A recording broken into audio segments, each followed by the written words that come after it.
lebih kurang sambungan kepada sesi yang sebelum ini. Cuma bagi audiens yang mungkin tak berkesempatan pada minggu yang lalu, saya mungkin akan ulanglah sedikit biografi atau latar belakang penceramah ataupun penyampai kita pada malam ini secara seringkas mungkin. Jadi beliau adalah Dr. Azmi bin Arifin, berasal daripada Kelantan, sekarang menetap di Pulau Pinang, lebih daripada 20 tahun. Sedikit latar kelulusan pendidikan, beliau mengambil ijazah sarjana dalam bidang sejarah Eropah ataupun European History di Universiti Sains Malaya, dan menyambung ijazah kedoktoran di dalam historiografi di Universiti Kebangsaan Malaysia, dan kini beliau sedang berkhidmatlah sebagai pensyarah di bahagian sejarah di School of Humanities Universiti Sains Malaysia. Jadi itulah sebab sedikit latar belakang beliau. Dan pada minggu yang lalu kita ada sentuh beberapa perkara lah. Dr. Azmi telah sentuh beberapa perkara. Saya sempatlah menyertai sedikit kita kata latar belakang lah, sejarah umum kaitan dengan komunis di Malaysia telah disentuh, dan kemudian memasuki juga isu-isu sejarah mutakhir perjuangan kemerdekaan, khususnya bagaimana buku teks salah satu isunya berkaitan dengan kita kata isi kandungan berkenaan dengan perjuangan kemerdekaan tanah Melayu, dan salah satu kandungannya bahawa golongan kiri dipinggirkan dalam diketengahkan di dalam sejarah rasmi negara kita. Itulah beberapa isu, jadi saya tak berniatlah untuk panjangkan. Cuma ini beri sedikit gambaran lah. Mungkin Dr. Azmi akan membuat sedikit sambungan ataupun menyentuh beberapa isu lain yang dengan tema yang sama, iaitu komunisme dan kemerdekaan di Malaya, insyaAllah. Jadi tanpa memanjangkan kalam lagi, saya menyerahkan majlis kepada Dr. Azmi, insyaAllah. Dipersilakan. Okey, bismillahirrahmanirrahim. Assalamualaikum warahmatullahi taala wabarakatuh. Salam sejahtera. Apa khabar semua? Harap semua dalam keadaan sihat. Pada malam ini sebenarnya adalah bahagian yang kedua sebenarnya. Saya diminta untuk menyambung wacana minggu lepas yang telah tak sampai masanya kerana terlalu panjang. Bahagian yang kedua ni mungkin masih lagi menyentuh aspek yang berulang lah yang telah disentuh minggu lepas, dan mungkin juga ada sebahagian yang baru hadir. Saya akan sentuh sepintas lalu tentang bahagian yang pertama tu yang saya telah bincangkan dengan panjang lebar sebelum ini. Baik, cuma sebelum saya mulakan, macam biasa saya nak jelaskan apa yang saya terangkan ini sebenarnya satu konsep sejarah yang bagi saya seobjektif mungkinlah. Saya cuba jelaskan sebagai ahli sejarah. Tidak ada elemen-elemen bias dan juga politik di sini. Kerana apa yang kita bincangkan nanti merupakan sudut pandangan saya sendiri terhadap sejarah yang berlaku berdasarkan kepada rujukan-rujukan yang telah saya baca dan idea-idea yang timbul dalam pemikiran saya tentang apa sebenarnya berlaku dalam konteks sejarah itu. Mungkin kelebihan saya pada hari ini adalah kerana saya mendapat sumber-sumber yang terbaru yang telah dikeluarkan. Saya tak ingat setiap berapa tahun sekali sumber-sumber yang diperolehi daripada United Kingdom, di Kew Garden, daripada arkib di negara di sana, yang baru melepaskan sumber-sumber, terutama sejak tahun 1990-an dah dilepaskan. Tetapi entah mengapa dia tidak begitu mengubah sangat sejarah kita yang sedia ada ni. Dan walaupun buku teks sekolah telah pun ada perubahan sebelum ini, telah dinilai semula, nampak gayanya dia tidak begitu mengubah sangat tafsiran sejarah. Dia hanya menambah elemen-elemen tertentu sahaja. Tetapi usaha kara itu nampak makin berubahlah. Buku teks yang mewakili suara pemerintah seolah-olah sudah mendengar kritikan-kritikan terhadap kedudukan buku teks dia ada. Maka mereka mula memasukkan elemen-elemen yang tertentu hasil daripada kritikan tersebut.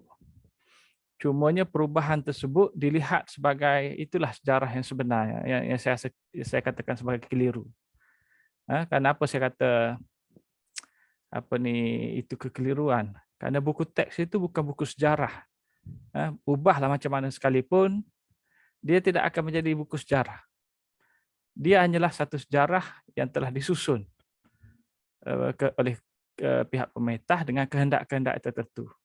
Bila sejarah itu pada peringkat awal objektifnya dimasukkan elemen bahawa mereka mahu membentuk satu masyarakat yang bersifat patriotik, itu sudah pun bertentangan dengan prinsip sejarah yang sebenarnya.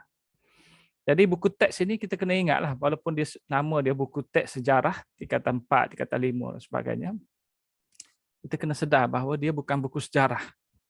Dia adalah suara pemerintah yang berasaskan kepada sejarah yang telah mereka tetapkan mana satu betul dan sebagainya. Jadi dalam konteks itulah kritikan saya ni agak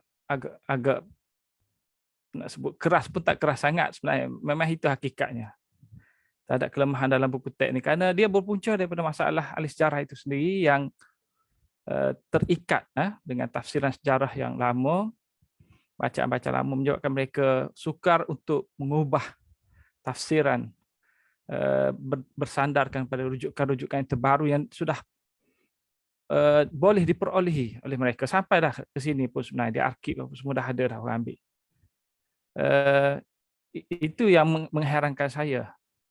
Dengan sumber-sumber yang begitu banyak ni, yang menyentuh aspek yang kita bincang malam ni, tahun 1945, 57. Nanti saya akan sentuh kenapa tahun ni penting. Sepatutnya dengan sumber-sumber yang banyak itu, yang sumber baru itu, yang dilepaskan, bila kita baca, kita akan berubah dari segi tafsiran sejarah kita. Kerana banyak bukti menunjukkan bahawa sejarah yang terdapat dalam buku teks sekolah itu adalah tidak tepat. Tapi malang sekali lah kerana apa yang terdapat dalam buku teks sekolah, walaupun saya kata bukan buku sejarah,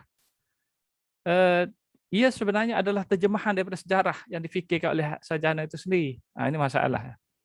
Dia ditulis oleh ahli sejarah yang menunjukkan bahawa ahli sejarah memang macam tu kefahaman dia tentang sejarah.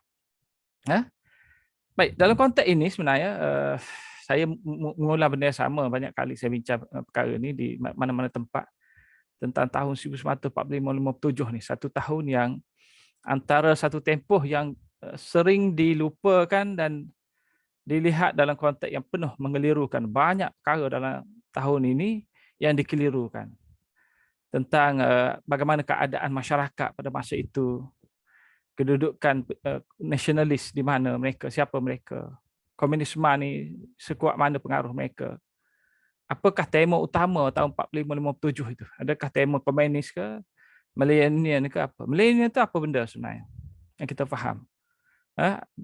Adakah milenial itu adalah satu projek British yang gagal? Dah banyak persoalan lah yang menyentuh tentang aspek tahun 45-57 ini. Dan dia penting kerana tahun 45-57 ini sebenarnya adalah tahun yang berkaitan dengan sejarah perjuangan kemerdekaan tanah Melayu ni. Anda sebut tadi Malaya, itu tanah Melayu. Istilah Malaya ni istilah British. Minggu lepas saya dah tergarah. Minggu ni saya ingatkan balik lah. Istilah Malaya ni sebenarnya sebutan British, tanah Melayu. Itu yang jelasnya. Baik, jadi saya jelaskan objektif kajian ini adalah untuk menjelaskan kekeliruan-kekeliruan tersebut tentang tahun tersebut. Dan untuk menjelaskan juga sedikit sebanyak tentang bagaimana sejarah ini, tahun 45-57 ini, cuba dimanipulasi pada akhir-akhir ini untuk mewujudkan satu tafsiran yang lain pula. Dan dua elemen yang saya sebut ni, satu sejarah yang bersifat official, sejarah rasmi yang dibawa oleh pemerintah sebelum PRU 14, mereka berpegang pada tafsiran tersebut, sangat kuat, sangat ketat. Dahulu kalau bincang lain saja boleh ditangkap pun. Saya pernah jadi masa pada perkara ni apabila buku saya di sebalik tabir terbit, memang ada didatangi oleh orang tertentu dan sebagainya, buku tu menang pun ditarik balik kemenangan tersebut, dimenangkan dengan cara yang lain. Kerana bila saya tanya apa sebabnya, datuk-datuk di atas tak suka saya mengkritik.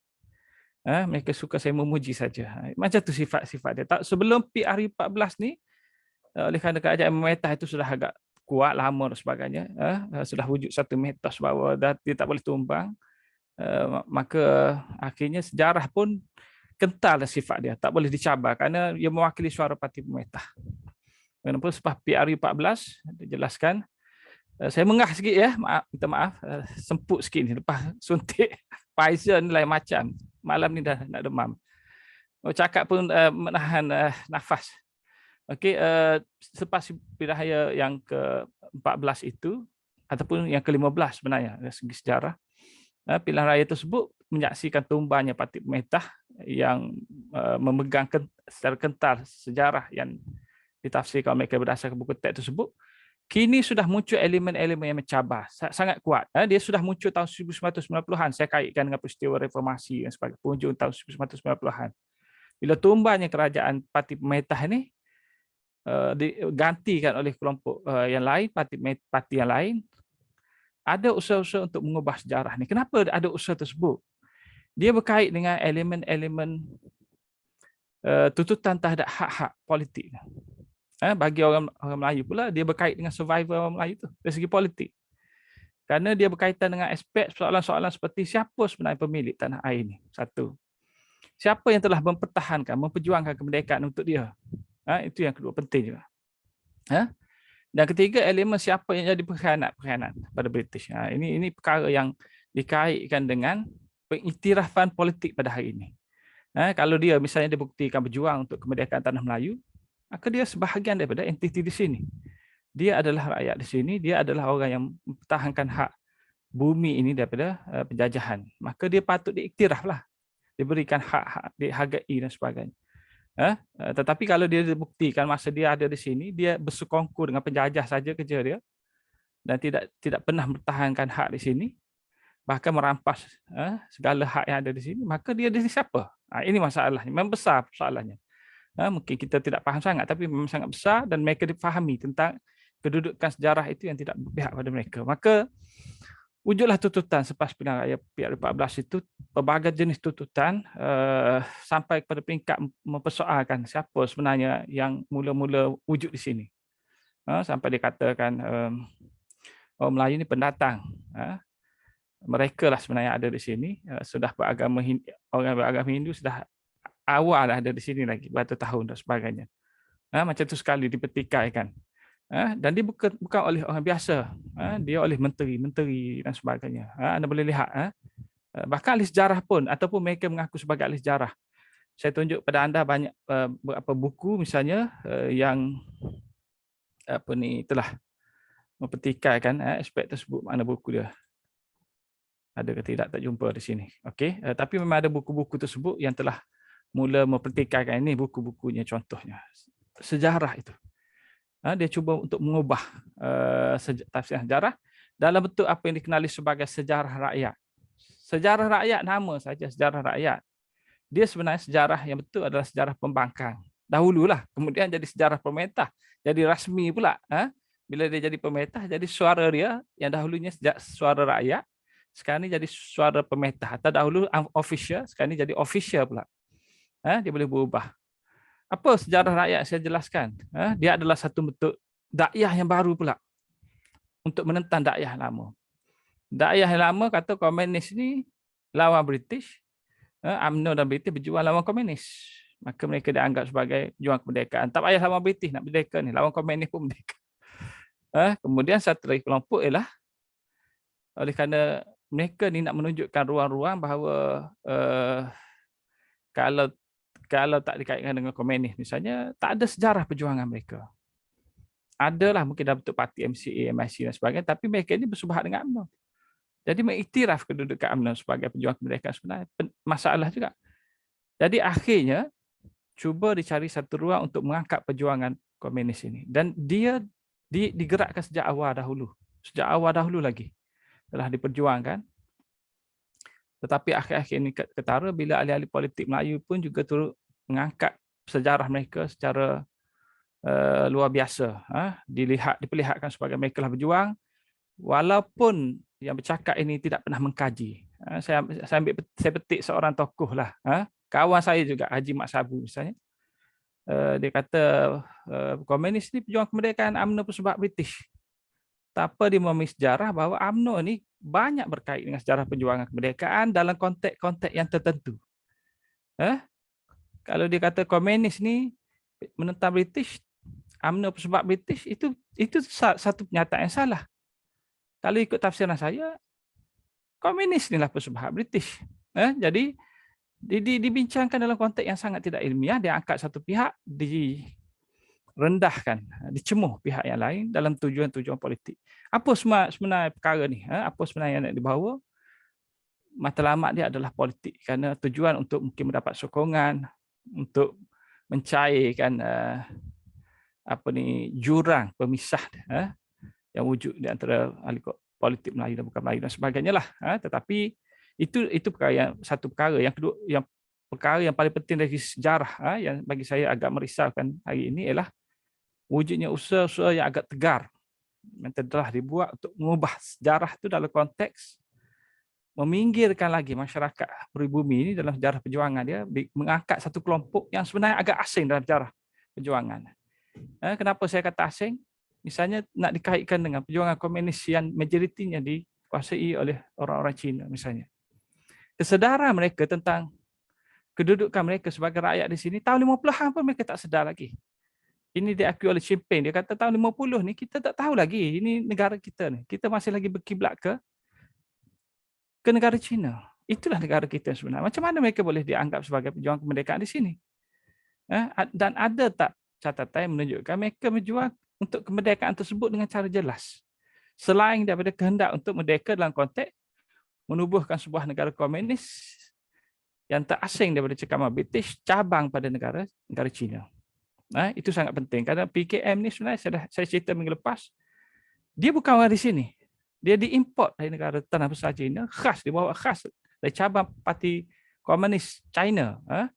Itu disebut sebagai The Nanyang Provincial Communist Party. Kemudian berubah nama pada The Nanyang Communist Party, kemudian berubah lagi nama Parti Komunis Malaya. Kenapa berubah? Kerana tidak ada sokongan masyarakat di sini, tak ada elemen. Elemen itu asing. Orang Melayu tak boleh masuk, orang India tak boleh masuk. Kerana perjuangan dia bersifat kecinaan. Memperjuangkan negara Cina, hak orang Cina, sebagainya. Macam mana orang Melayu nak masuk? Tapi orang Melayu masuk Parti Komunis Indonesia. Kenapa mereka boleh masuk?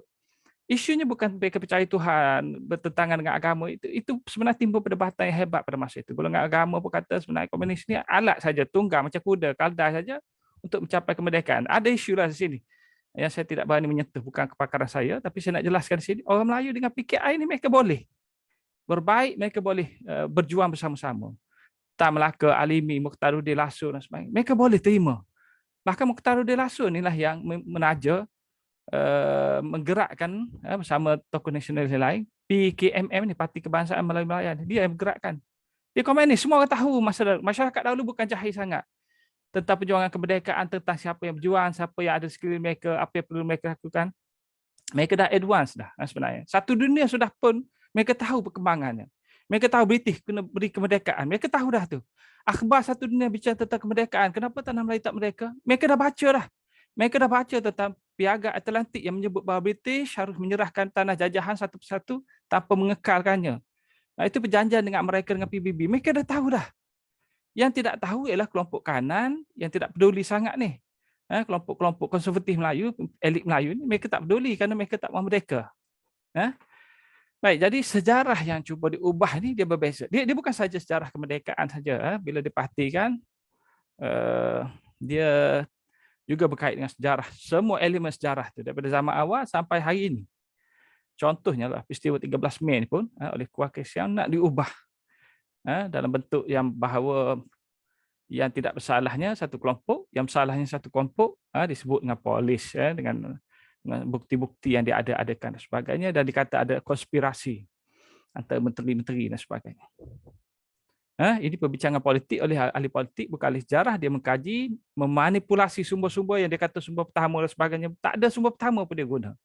Dia guna akhbar-akhbar yang berpihak pada dia, dan kemudian di buku ini dibesar-besarkanlah sebagai sumber yang paling berwibawa tentang peristiwa 13 Mei. Bagi saya itu adalah satu buku yang sangat lemah. Yang disebut di classified document itu sebenarnya bukan dokumen pun. Dia pergi ke London ni, Kuala ni. Boleh jumpa dia kat arkib sana. Tapi Dia pergi bukan untuk mencari kebenaran. Dia nak cari macam mana dia boleh memutar sejarah 13 Mei ini berpihak pada dia. Itu berbeza dengan ahli sejarah. Kita bukan nak cari siapa yang kita nak salahkan dan sebagainya. Kita nak cari sebenarnya apa kebenaran yang berlaku. Kalau disalahkan, misalnya kita sendiri ni, orang Melayu Islam ni, yang salah, maka salahlah. Tapi apa yang saya perhatikan pada hari ini ialah kebenaran itu jelas, bahawa sejarah yang ada ni cuba untuk diubah mengikut kehendak hati mereka untuk tujuan-tujuan politik saja, sama dengan sejarah yang bersifat rasmi ni yang cuba ditegaskan oleh parti pemerintah yang berkuasa sebelum PRU 14 itu. Baik, jadi secara ringkasnya apa yang saya terangkan ialah pertentangan di antara dua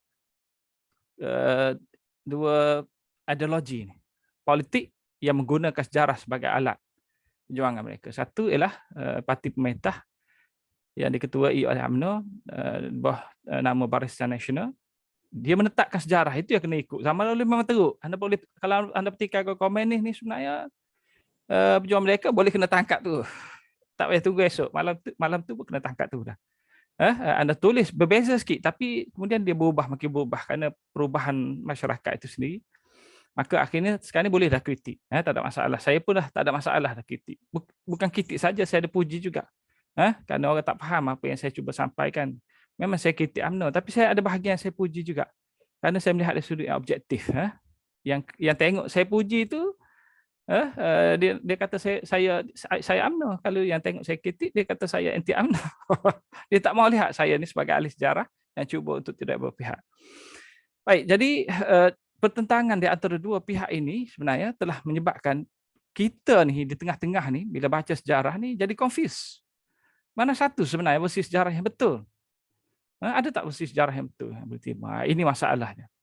Nasib baiklah ditakdirkan, kemudian bahan-bahan yang keluar ini dapat dibaca oleh ramai pihak lah, termasuk saya. Dan oleh kerana tak ramai sangat yang bicarakan aspek ini, maka saya ni betul-betul sampai setengah orang ni dia bosan mendengar benda yang sama. Tetapi demi untuk memastikan dia masuk dalam kepala kita semua, kita ingat, macam Malaya tadilah, minggu lepas dah sebut lah. Guna balik Malaya. 2 kali guna tadi. Malaya ni British punya nama. Tak ada istilah Malaya ni. Melayu sebenarnya. Tak ada the Malays pun sebenarnya. Melayu. Pulau Pinang tak boleh sebut Penang. Pulau Pinang lah. Orang tak ubah nama khas ni kepada nama di Inggeris kan, tak ada. Melayu. Itu yang so tanah Melayu bukan Malay Peninsula sebenarnya pun. The tanah Melayu. Janggallah kan kata bahasa Inggeris. Okey, baik. Jadi dua elemen ini sebenarnya dia cuba untuk mengubah sejarah berdasarkan sudut politik masing-masing. Kita di tengah tersepit, dan ditakdirkan ada sumber-sumber baru yang keluar bila dikaji, terutama oleh saya sendiri ini, saya dapati rupa punya sejarah tidak sama seperti yang saya fikirkan sebelum ini. Banyak kali saya berubah. Pemikiran saya, idea saya berubah setiap masa pun, sampai sekarang ini pun. Dia timbul setiap masa. Dulu saya tak fikir pun bahawa sejarah gerakan kemerdekaan ini digerakkan oleh golongan agama. Mereka yang menjadi pelopor. Mana nak cari tulisan macam ni? Golongan ustaz-ustaz dia ada bincangkan, tapi tidak kukuh perbincangan dia. Kerana ada bias yang tersendiri. Jadi mereka angkat, tapi buktinya tak jelas. Sebenarnya bukti dalam dokumen British itu sangat jelas tentang peranan golongan agama. Cuma mereka ini dihalimunankan, ditenggelamkan. Macam mana mereka ditenggelamkan? Sama juga golongan kiri. Golongan kiri ini bagi saya secondary selepas golongan agama. Golongan agama ni yang paling penting dalam sejarah ni, induk ni. Kenapa saya kata macam tu? Tak ada golongan agama. Kita katalah tahun 1900 tak ada golongan agama, tak muncul. Golongan kiri ini muncul dari mana? Golongan kiri ini asalnya adalah produk madrasah. Produk Mahat ni. Iya Syarif, Al-Masyur dan sebagainya. Inilah produknya. Golongan kiri ni. Nama seperti Samsiah Fakih, Burhanuddin Al-Helmi, Ahmad Bustami dan sebagainya. Setengah mereka sekolah Melayu, tapi asal daripada sebelum sekolah Melayu itu pun sebenarnya apa yang anda faham dengan sekolah Melayu bukan sekolah kebahasaan hari ini. Sekolah Melayu itu sekolah agama juga sebahagian besarnya. Selain pada sekolah British ini. Karena kalau di sekolah British, Selain bahasa Inggeris, dia ajar sejarah Eropah, sejarah British, bukan sejarah di sini. Dalam konteks Melayu dia mengajar tentang agama, tentang apa ni, ilmu moden sikit. Tapi kalau ajar sejarah memang ajar tentang sejarah masyarakat di sini. Berbeza jauh. Baik. Jadi dalam konteks ini, bila saya baca sumber-sumber yang baru ni, saya dapati sejarah tak sama seperti yang tertulis, khususnya dalam buku teks ini. Inilah yang menimbulkan wacana saya minggu lepas dan pada malam ini tentang tahun 1945. Kenapa saya duk tekan sangat 45-57 ni? Tahun-tahun lain penting juga. Tahun kejatuhan Melaka. Saya bagi contoh kejatuhan Melaka ni. Kejatuhan Melaka tak ada kaitan dengan kelemahan Melayu. Tak ada kaitan pun dengan mereka berpecah. Tak ada kaitan dengan kegilaan kuasa. Tak ada kaitan dengan kejahatan dan sebagainya. Tapi saya tengok ada seorang ustaz lah. Saya tak sebut nama dia, ustaz. Dia tulis buku khas untuk menyalahkan orang Melayu. Saya kritik berat dia dan saya serah lagi pada dia. Saya petik nama dia, suruh dia jawab. Macam mana dia boleh kaitkan kejahatan orang Melaka dengan kejahatan orang Melayu? Di mana kejahatan tersebut yang menyebabkan Melaka itu boleh runtuh? Boleh kait tak kejahatan dengan keruntuhan tersebut? Tak boleh dikaitkan. Itu hanya teori saja. Itu andaian. Dan saya ingat dari segi pertanggungjawaban, fakta itu fitnah. Itu bahaya. Kalau dengan agama terutamanya, bercakap sejarah, dia kena rujuk dengan pakar. Kalau dia salah rujuk, itu tak ada masalah. Ini tak rujuk, dia tak baca. Dia andaikan sendiri. Dan dia tidak berikan bukti. Melaka runtuh kerana perkhianatan orang asing. Itu sangat jelas. Perkhianatan bertubi-tubi, semua orang khianat. Dia bukan kait dengan isu orang Melayu pun. Istana Melaka bukan dikawal oleh orang Melayu. Bukan orang Melayu di Istana Melaka pada masa Melaka runtuh. Bukan orang Melayu. Orang Melayu telah tersingkir daripada pemerintahan seperti itu Perak dan sebagainya, telah dikeluarkan. Yang lain menguasai Istana Melaka ni. Okey, jadi dalam konteks itu pentingnya di situ. Tapi dalam konteks 45 ni apa kepentingan dia? Ini sangat besar sebenarnya. 45, 57 ni sendiri dikeliru kan? Kerana masalah dalam buku teks ini dia pecahkan mengikut topik-topik yang sangat banyak. Dia pecahkan. Contohnya, dia mula tahun 46 itu dengan peristiwa Millennium. Tak betul dah. Dia mulakan dengan peristiwa Millennium tahun 46. Dia tidak datang perkenaan Millennium. Dia tak mulakan dengan apa yang berlaku sebelumnya tahun 45 tersebut. Bila dia mulakan dengan Millennium Union, lepas tu dia sambung dengan penubuhan UMNO.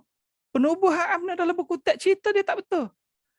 Dia tak ceritakan sepenuhnya. Dia hanya cerita satu kelompok dalam UMNO yang tidak bergerak pun. Yang tidak ada inisiatif. Mereka ni kerja, bersukaria, main sukan dan sebagainya. Tidak peduli tentang politik pun. Kelompok-kelompok elit konservatif ni, saya sebut nama secara jelas. Datuk On ke Tunku ke. Kalau anda baca buku teks perjuangan mereka, dia angkat sebagai bapa nasionalis, bapa perjuangan. Datuk On ni kalau dari satu segi, dia sebenarnya banyak melakukan tindakan yang merugikan orang Melayu. Dialah yang menyokong Millennium. Dalam buku teks diceritakan, dia menentang Millennium habis-habisan, bermati-matian. Diceritakan, dialah memimpin orang Melayu menentang Millennium. Sebenarnya dia telah tidak diterima oleh orang Melayu sebelum darurat tersebut. Darurat telah punca menyebabkan orang Melayu akhirnya terima dia. Darurat tu. Jadi selepas Millennium diceritakan, lepas UMNO diceritakan, inilah dikaitkan dengan golongan-golongan nasionalis kiri kanan ni. Elit-elit datuk-datuk dan sebagainya. Yang sekononnya melawan British. Walhal, semasa mereka menentang Millennium tersebut, mereka hanya tak setuju kerana British tak berunding. Dan British mahu memecat sultan-sultan yang menyebabkan mereka kehilangan hak istimewa. Itulah yang disebut keistimewaan Melayu yang diperjuangkan pada ini, ketuanan, keistimewaan. Itulah sebenarnya. Perjuangan oleh golongan elit untuk kepentingan golongan elit. Tak kait dengan bahasa pun. Bukan Melayu yang mereka perjuangkan. Mereka perjuangkan kepentingan mereka sendiri. Pangkat macam mana, jawatan macam mana. Hak istimewa itu dikaitkan dengan pangkat, dengan jawatan.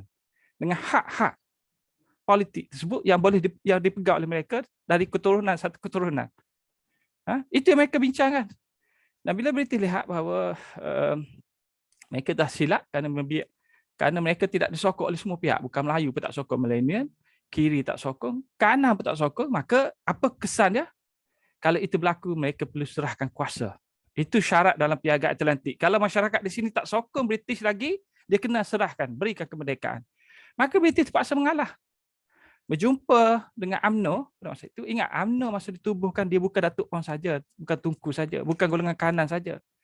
Golongan yang mainkan peranan besar dalam penubuhan UMNO ini adalah golongan kiri.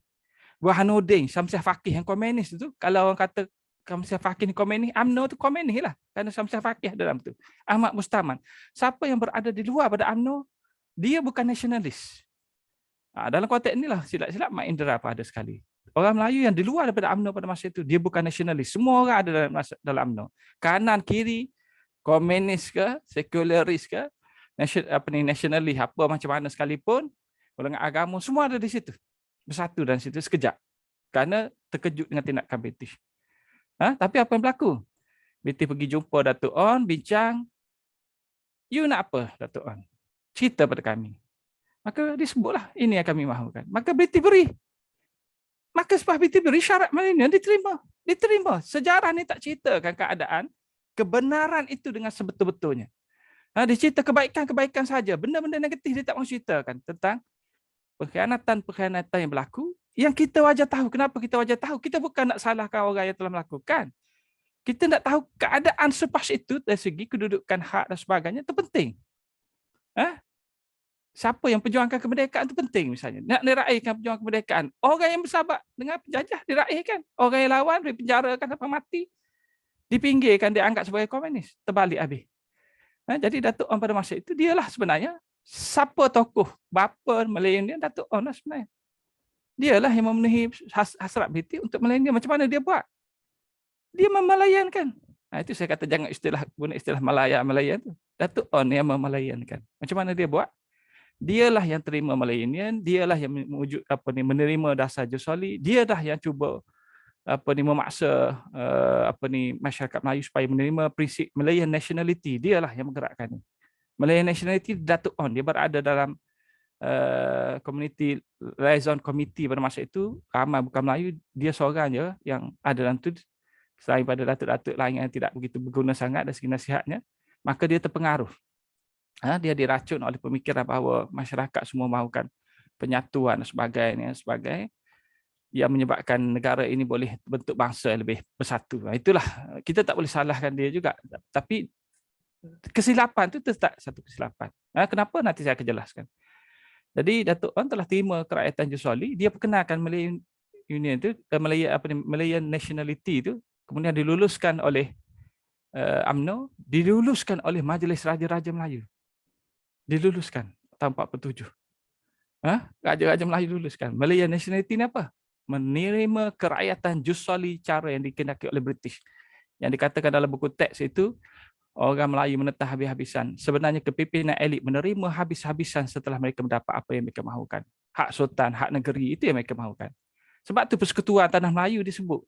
Nama asal Persekutuan Tanah Melayu ini, The Federation of Malayan Union, nama dia. Tak disebut dalam buku teks nama asal dia. Millennial, itu Millennial Federation ni, persekutuan yang wujud sampai kali ini, Millennial, itu yang British mahu. Apa yang British mahukan dalam Millennial? Satu, disatukan wilayah mengikut entiti yang British rasa itulah sebenarnya sepatutnya hak dia, hak British. Yang boleh kawal British. Menyingkirkan misalnya Sumatera yang sebenarnya sebati dengan Tanah Melayu. Kalau ikut peta dahulu, Sumatera dengan Tanah Melayu ini tercakup. Dia satu. Dia tak ada sungai pun, tak ada laut pun, dia satu. Pentas dulu. Tanah di Asia Tenggara dahulu Semenanjung ini dengan Sumatera dia bersatu. Dan masyarakat itu berdarah sama. Satu keturunan, satu bangsa. Dipisahkan oleh kolonial, disatu dengan yang lebih jauh dengan Borneo ni. Dan timbul masalah sampai kali ini. Karena masing-masing tidak mengenali satu sama lain, tidak mengalami sejarah yang sama. Itu projek British. Yang kedua apa dia? Prinsip kerakyatan Jusoli ni. Kenapa British nak sangat Jusoli ni? Satu ialah kerana nak mengurangkan kos bebanan ekonomi yang terpaksa dia tanggung kerana terpaksa hantar pula mereka ni yang dia ambil dari India, China, Sri Lanka dan sebagainya. Dia kena hantar balik, kos dia sangat tinggi. Yang kedua, dia mahu supaya dibentuk satu masyarakat yang tidak lagi kental bersifat elemen kemelayuannya kerana dia memang tu hutang budi dengan masyarakat yang satu lagi ni. Maka dia mahu menunjukkan sejak zaman Jepun lagi dia dah hutang budi. Malayan Union itu projek adalah kerana hutang budi. Ada sejarah nafi kan, tapi memang British banyak kali sebut bagaimana mereka melihat bahawa kelompok ini telah banyak berjasa dan sebagainya, mereka mahu diterima kelompok ini. Siapa yang terima? UMNO yang terima. Dalam buku teks tak diceritakan. Okey. Baik. Kemudian seterusnya peristiwa darurat dan seterusnya isu kerakyatan sampai merdeka lah tahun 1947 saya nak ringkaskan. Kenapa saya duk tekan sangat tentang sejarah yang saya nak cerita komunis? Apa kaitan dengan UMNO, Melayu Union ni semua? Inilah masalah dalam buku teks dipecahkan. Dia pecahkan Melayu Union, dia pecahkan Persekutuan Tanah Melayu, dia pecahkan darurat, dia pecah isu kerakyatan, kerjasama parti politik. Kemudian mereka dia pecah-pecahkan. Menyebabkan kita keliru. Perjuangan kemerdekaan di mana sebenarnya? Tanah Melayu dia perjuangan kemerdekaan dia kat mana? Bila berlakunya? Dia tak wujud. Kemerdekaan itu dalam buku teks diceritakan diberi secara percuma oleh British tanpa pertumpahan darah, tanpa kekerasan. British punyalah baik hati bagi. Anda mahu sangat mereka ambil, saya beri. Nampak tak? Tak ada perjuangan kemerdekaan. Darurat mengangkat British ini sebagai hero. Masalah dengan tafsiran sejarah pada ini yang sangat pelik. Bagi yang tak faham tak ada masalah. Yang timur buku teks, bagi saya yang faham ni saya rasa macam ni sekali sejarah itu telah diputar belikkan berdasarkan dokumen British. Dokumen British ni tak boleh menipu kerana dia sendiri masa menulis dia pun tak tahu akan diangkat sebagai dokumen dikeluarkan untuk bacaan publik ni. Kalau tak percaya pada dokumen British menunjukkan kejahatan dia sendiri, kita nak percaya pada dokumen apa lagi? Kerana tak adalah itu saja bukti yang paling jelas. Dan dia cerita secara jujur lah, masa tu dia tulis menyurat, telegram dan sebagainya sama sendiri, dia tak tahu, dia tak jangka 25 tahun, 30 tahun akan datang, yang ini akan dibuka. Dan memang arkib British dan sebagainya, dia memang bersikap neutral dan bersikap objektif. Kalau boleh dia nak buka semua ni, walaupun kadang-kadang pemetah Britain tu campur tangan juga. Sarjana barat ini dia terkenal dengan keobjektifan dia. Dia tidak macam sarjana kita, ahli sejarah, tapi ada politik parti dia mana. Ahli sejarah barat dia yang mulakan. Ahli sejarah barat yang mulakan, yang saya duk cerita pada anda ni, ahli sejarah barat yang mulakan, petikaikan tentang peranan British dan UMNO ni sendiri. Baik, jadi sejarah yang ada ni pelik. Dipisahkan, sampailah satu peringkat komunis tu tiba-tiba muncul tahun 48 tu dengan darurat. Sebelum tu dia tak ketara sangat. Satu hal komunis. Yang saya nak jelaskan ialah perjuangan kemerdekaan tu di mana? Bila tak ada perjuangan kemerdekaan di situ, itulah masalahnya orang kaitkan dengan komunis. Kenapa di situ komunis lawan British? Yang Melayu lawan British kat mana? Tak ada lawan British, dia seolah-olah macam tu. Macam tu sekali peringkat sejarahnya yang dijelaskan. Ditekankan tentang peranan satu kelompok yang dianggap sebagai pejuang kemerdekaan yang lawan British, iaitu UMNO, yang dalam sejarahnya tak pernah pun menentang British, bahkan terlalu bergantung pada British. Sebut dengan jelas, Datuk On sebut sendiri, kita ni nak buat jarum pun tak kerti nak merdeka buat apa. Kalau merdeka di negara ini, British pergi, kita nak berkata pada siapa? Soalan-soalan Datuk On. Boleh tak kita memetah ni? Tak takutkah kita kalau dapat pada orang lain? Ketakutan elit-elit Melayu ni bukan pada British, kerana mereka dah telah dijaga, dibelok oleh British begitu lama. Mereka bergantung, mereka nampak British ini the protector mereka.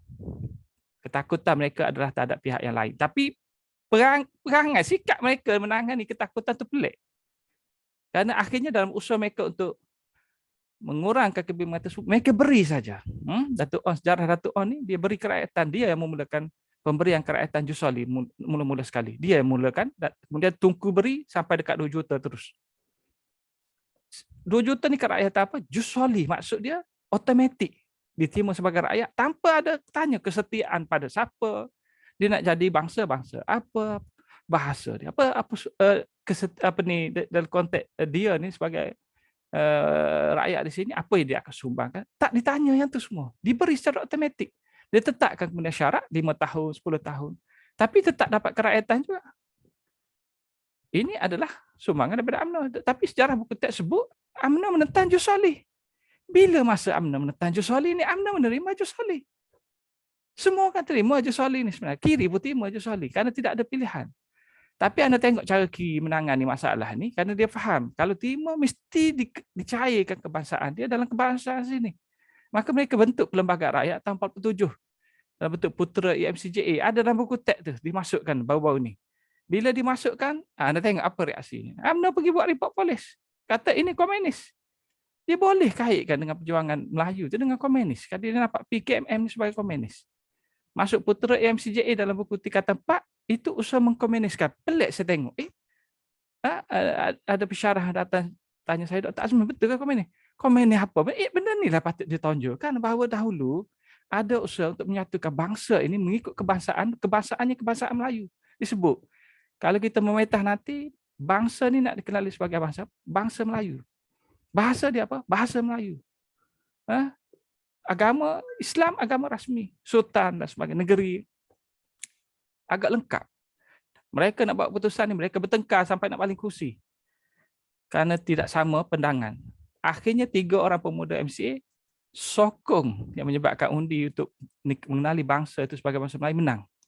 Cina yang sokong.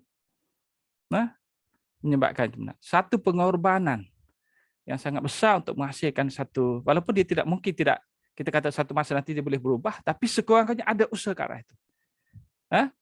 Bagi pihak UMNO ni masa dia merdeka, dia buat apa? Ini saya tanya pelajar saya, selalu saya tanya. Apa yang UMNO dah buat tentang bangsa di sini, kebangsaan dia, kemerdekaan dia capai macam mana? Itulah masalah. Dia diberikan, dia terus saja apa yang dikenaki oleh British, ekonomi dikawal British, tentera dikawal British, pentadbiran dikawal British. British ada di sini lagi. Disebut oleh Abraham Ismail, British dah pergi, cawak dia ada kat sini. Dia tinggal, dengan tinggalannya lain, dia tinggal terus di sini. Sebab tu bila pembentukan Malaysia tahun 63, British masih ada di sini, British yang buat lagi. Okey. So saya nak cakapnya dalam konteks ini sebenarnya, kenapa saya nak kaitkan dengan UMNO ni? Karena sebenarnya ada kaitan yang sangat besar di antara darurat tu dengan UMNO ni. Di mana darurat itu diisytiharkan sebagai sebahagian besarnya disebabkan oleh keinginan untuk mempertahankan UMNO tersebut. Saya menjelaskan aspek ini bukan saya nak kritik UMNO itu saja, tapi saya jelaskan juga bahawa ada masanya UMNO juga boleh diiktiraf sebagai organisasi yang memperjuangkan kemerdekaan. Bila dia perjuangkan kemerdekaan UMNO ni? Masa dia mula-mula tubuh. Masa dia mula ditubuhkan, golongan kiri ada dalam tu.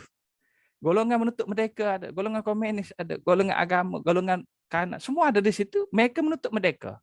Sebahagian yang menuntut merdeka, golongan kanan dia tak tuntut merdeka, tapi dia terlibat. Yang penting bukan golongan kanan tu, yang penting ialah UMNO tu sendiri. Bersatu dalam tu untuk merdeka. Kena faham keadaan pada masa tu, masa milenial itu diperkenalkan, sebenarnya masyarakat pada masa tu, mereka dah kepala mereka merdeka. Semua orang dah merdeka dah. Tunggu tanah Melayu dah. Orang semua bercakap ni.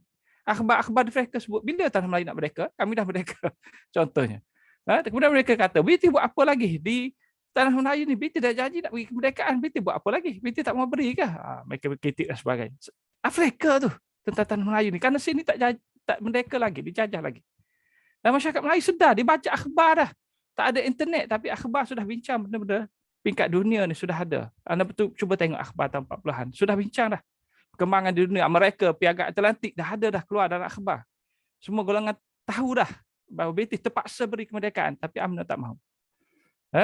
Tapi yang tak mahu sebenarnya golongan kanan. Jadi dalam sejarah masa UMNO ditubuhkan, memang dia berjuang merdeka kerana ada golongan yang menuntut kemerdekaan dalam tu. Itu tak boleh dinafikan. So kalau dalam konteks buku teks nak sebut bahawa sejarah UMNO adalah sejarah perjuangan kemerdekaan, betul. Tapi kena jelaskan juga siapa yang mainkan peranan. Betul, bukan Datuk On. Datuk On tak pernah sebut merdeka pun, dia tak mahu merdeka. Ada pernyataan dia, kalau nak pada saya boleh beri pernyataan dia. Banyak pernyataan dia tak mahu merdeka. Datuk On ni. Dan kelompok-kelompok lain lah, kanan yang lain. Tapi bila berlakunya darurat tahun 48, golongan kiri ini telah, selepas British tidak berunding dengan golongan kiri tahun 46, dia berunding dengan Datuk On saja, marah golongan kiri. Dia guna isu bendera, dia keluar. Tubuh keluar sebagai PKMM, kemudian bergerak dalam putera MCJA itulah. Kemudian bila berlaku diisytiharkan darurat tahun 48, yang ada dalam putera MCJA ini PKMM, Hizbul Muslimin, golongan agama, golongan kiri. Mereka ni berbondong-bondong masuk ke dalam UMNO balik. Menyebabkan perjuangan UMNO pada masa itu berubah daripada hidup Melayu kepada merdeka. Merdeka balik masuk golongan kiri kerana perjuangan dia merdeka.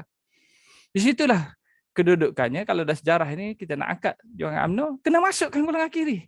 Masalah dalam buku teks sekarang ini, golongan kiri diketepikan sepenuhnya. Bahkan dikaitkan dengan komunis. Golongan agama pun dikaitkan komunis. Kerana British sebut macam tu.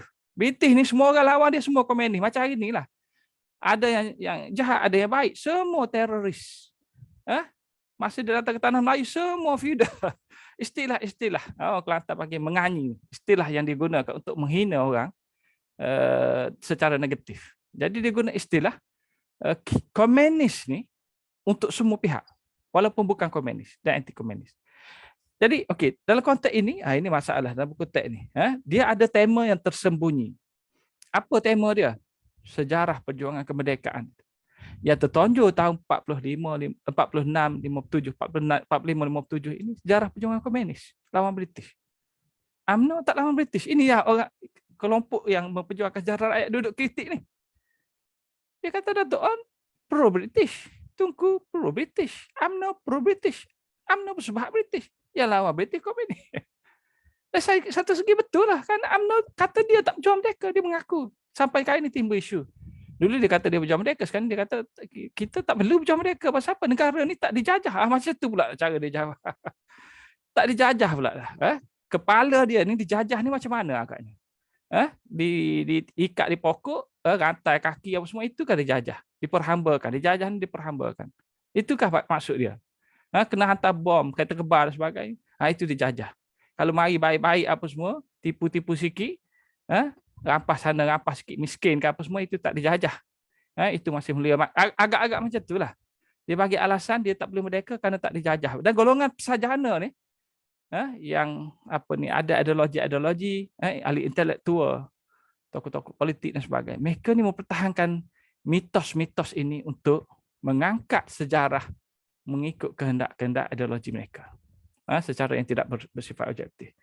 Baik, jadi di sebalik peristiwa tahun 45 itu yang tersembunyi ialah tema perjuangan kemerdekaan. Nak letak di mana ni? Nak bincang kat mana? Lagi-lagi dikaitkan orang Melayu. Itu yang menyebabkan pada hari ini komunis itu diangkat sebagai pejuang kemerdekaan kerana dia lawan British. Dari satu segi memang nampak dia lawan British, tapi saya akan ceritakan supaya ini apa masalah dengan mereka. Jadi golongan agama, golongan kiri dihalimunankan, dihilangkan. Tak nampak, dalam sejarah kita tak nampak mana mereka sebenarnya, kedudukan mereka. Sebenarnya peranan mereka besar. Sejarah ni dia macam ni. Dia bergantung pada perspektif itu kita nak letak di mana. Kalau kita nak lihat dari perspektif Dato' On, maka sejarah itu akan jadi sejarah Dato' On.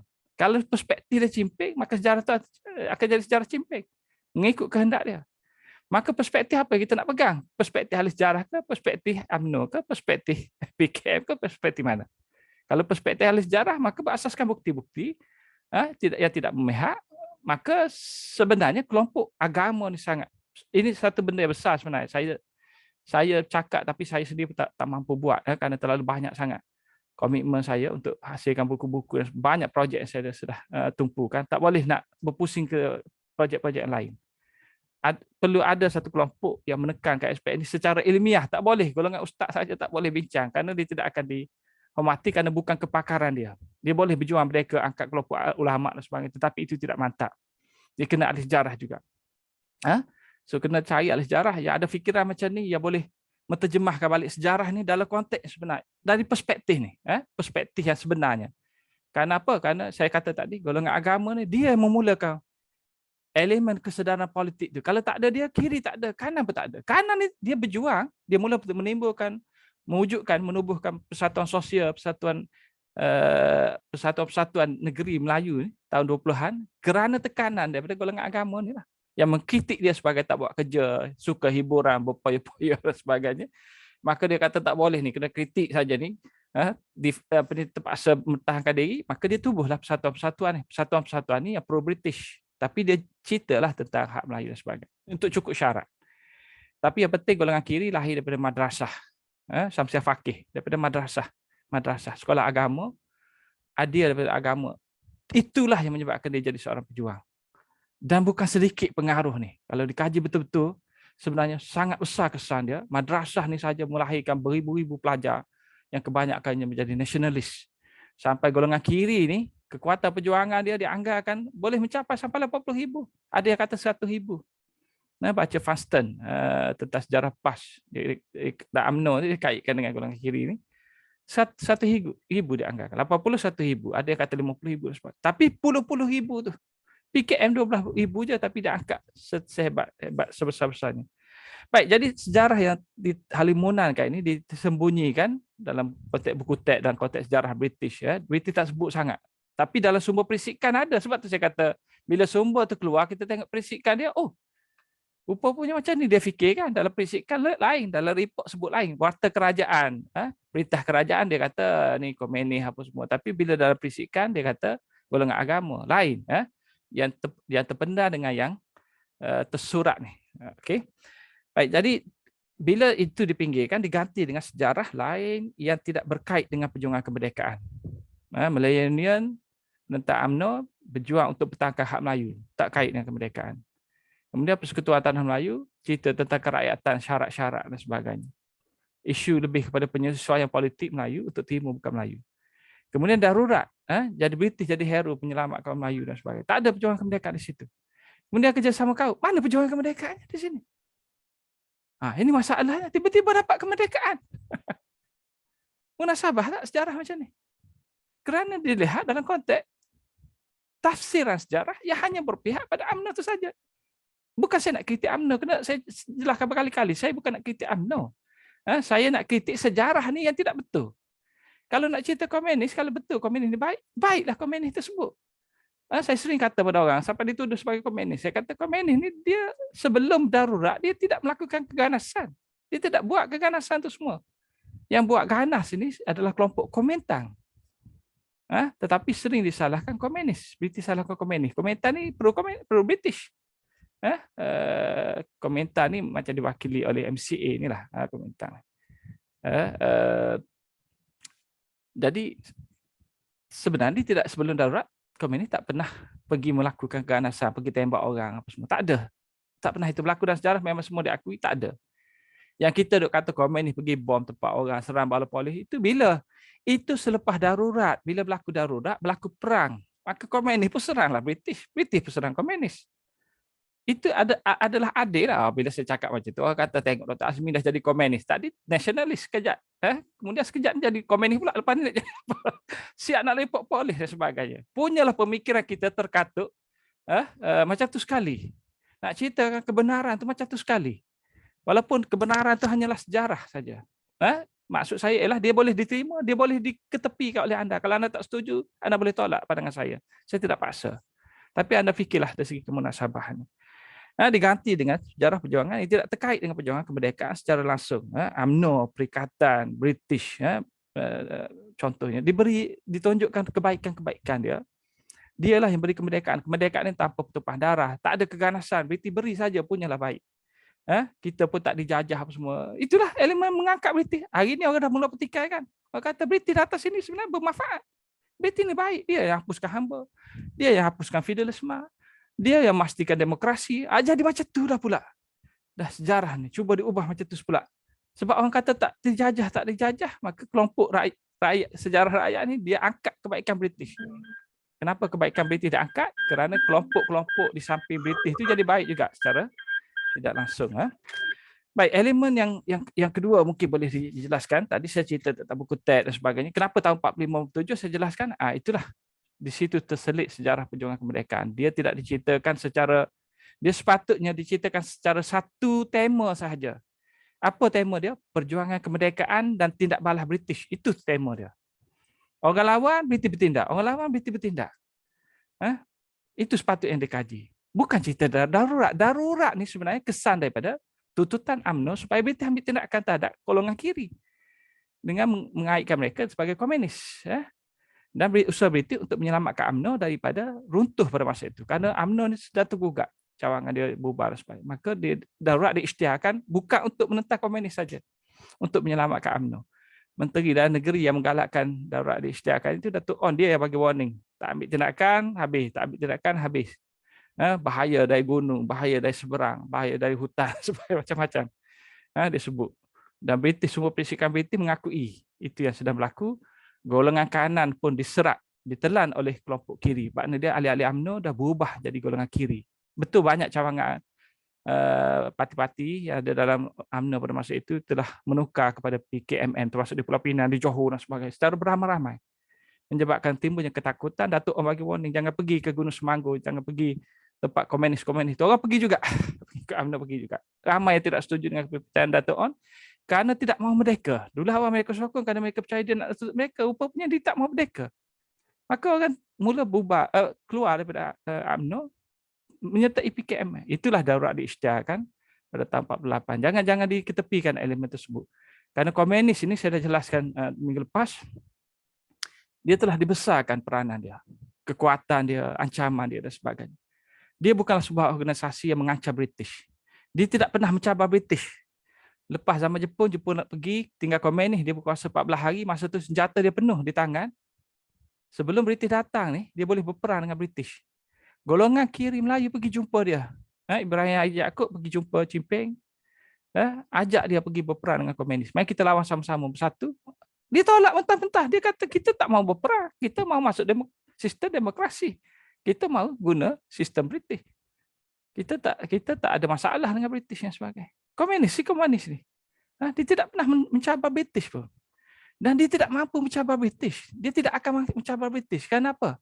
Dia ada ahli 12,000 saja. Ahli 12,000 ni memang sangat sedikit lah pada masa tu. Dibanding dengan parti-parti yang lain yang beratus ribu ni. 12,000 ni kali bahagi 9 buah negeri ni berapa ada? Dan kebanyakannya ada di Singapura, di Pulau Pinang, di Perak. Di Kelantan adalah 30 orang ke 1 orang, saya tak ingat.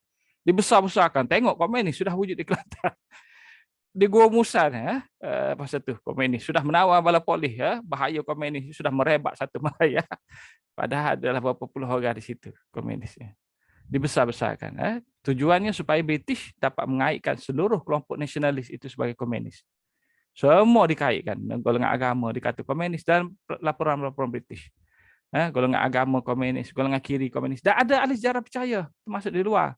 Orang seperti Stockwell, A.J. Stockwell ni sarjana yang hebat lah tentang tajuk macam ni. Dia kata satu-satunya gerakan nasionalis. Baca di sini komunis. Nasionalis ni maksudnya komunis. Satu-satunya gerakan nasionalis yang mencabar British ialah PKM. Ialah gerakan komunis. Kenapa dia kata macam tu? Kerana dirangkumkan semua kelompok itu bawah PKM. Sebab apa itu berlaku? Kerana terdapatnya kerjasama di antara golongan agama, golongan kiri Melayu dengan kelompok bukan Melayu khususnya komunis ni, tapi secara umum. Tapi dipusingkan. Seolah-olah PKM ni kuat sangat. Dia yang kuasai. Dan diceritakan tanpa kaji lagi secara lebih lanjut. Bahkan sebenarnya ada arahan oleh Lenin, tak silap saya, bahawa golongan komunis yang lemah ini dia perlu menyerap dalam gerakan nasionalis dan berada di situ. Seolah-olah itulah perjuangan dia. Itu arahan Lenin. Itulah yang dibuat oleh PKM pada masa itu. Dia menyertai golongan gerakan buruh, dia masuk PKM, dia menyerap sana sini dan sebagainya. Bukan dia kuasai. Kenapa kita kata dia kuasai? Dia buat apa dalam tu dia kuasai? Dia bukan buat keputusan, dia bukan pengaruhi pun. Perubahan perjuangan tak, golongan buruh dia tak jadi komunis. Dia hanya menuntut kenaikan gaji dan sebagainya. Dia tak dikuasai komunis. Sebenarnya golongan komunis ini menumpang, bukan menguasai, dia menumpang gerakan-gerakan orang lain kerana dia tak kuat. Inilah saya nak katanya, elemen ni sebenarnya sangat banyak. Kalau saya wujah berpuluh-puluh alasan yang saya boleh berikan tentang kelemahan komunis ini. Dia sudah berpecah, pemimpin dia Loytek melarikan duit dan mencerita ke mana senjata disimpan, British dah rampas, pergi tertangkap dan sebagainya. Ada perpecahan dalam komunis, Chimping tak dipercayai.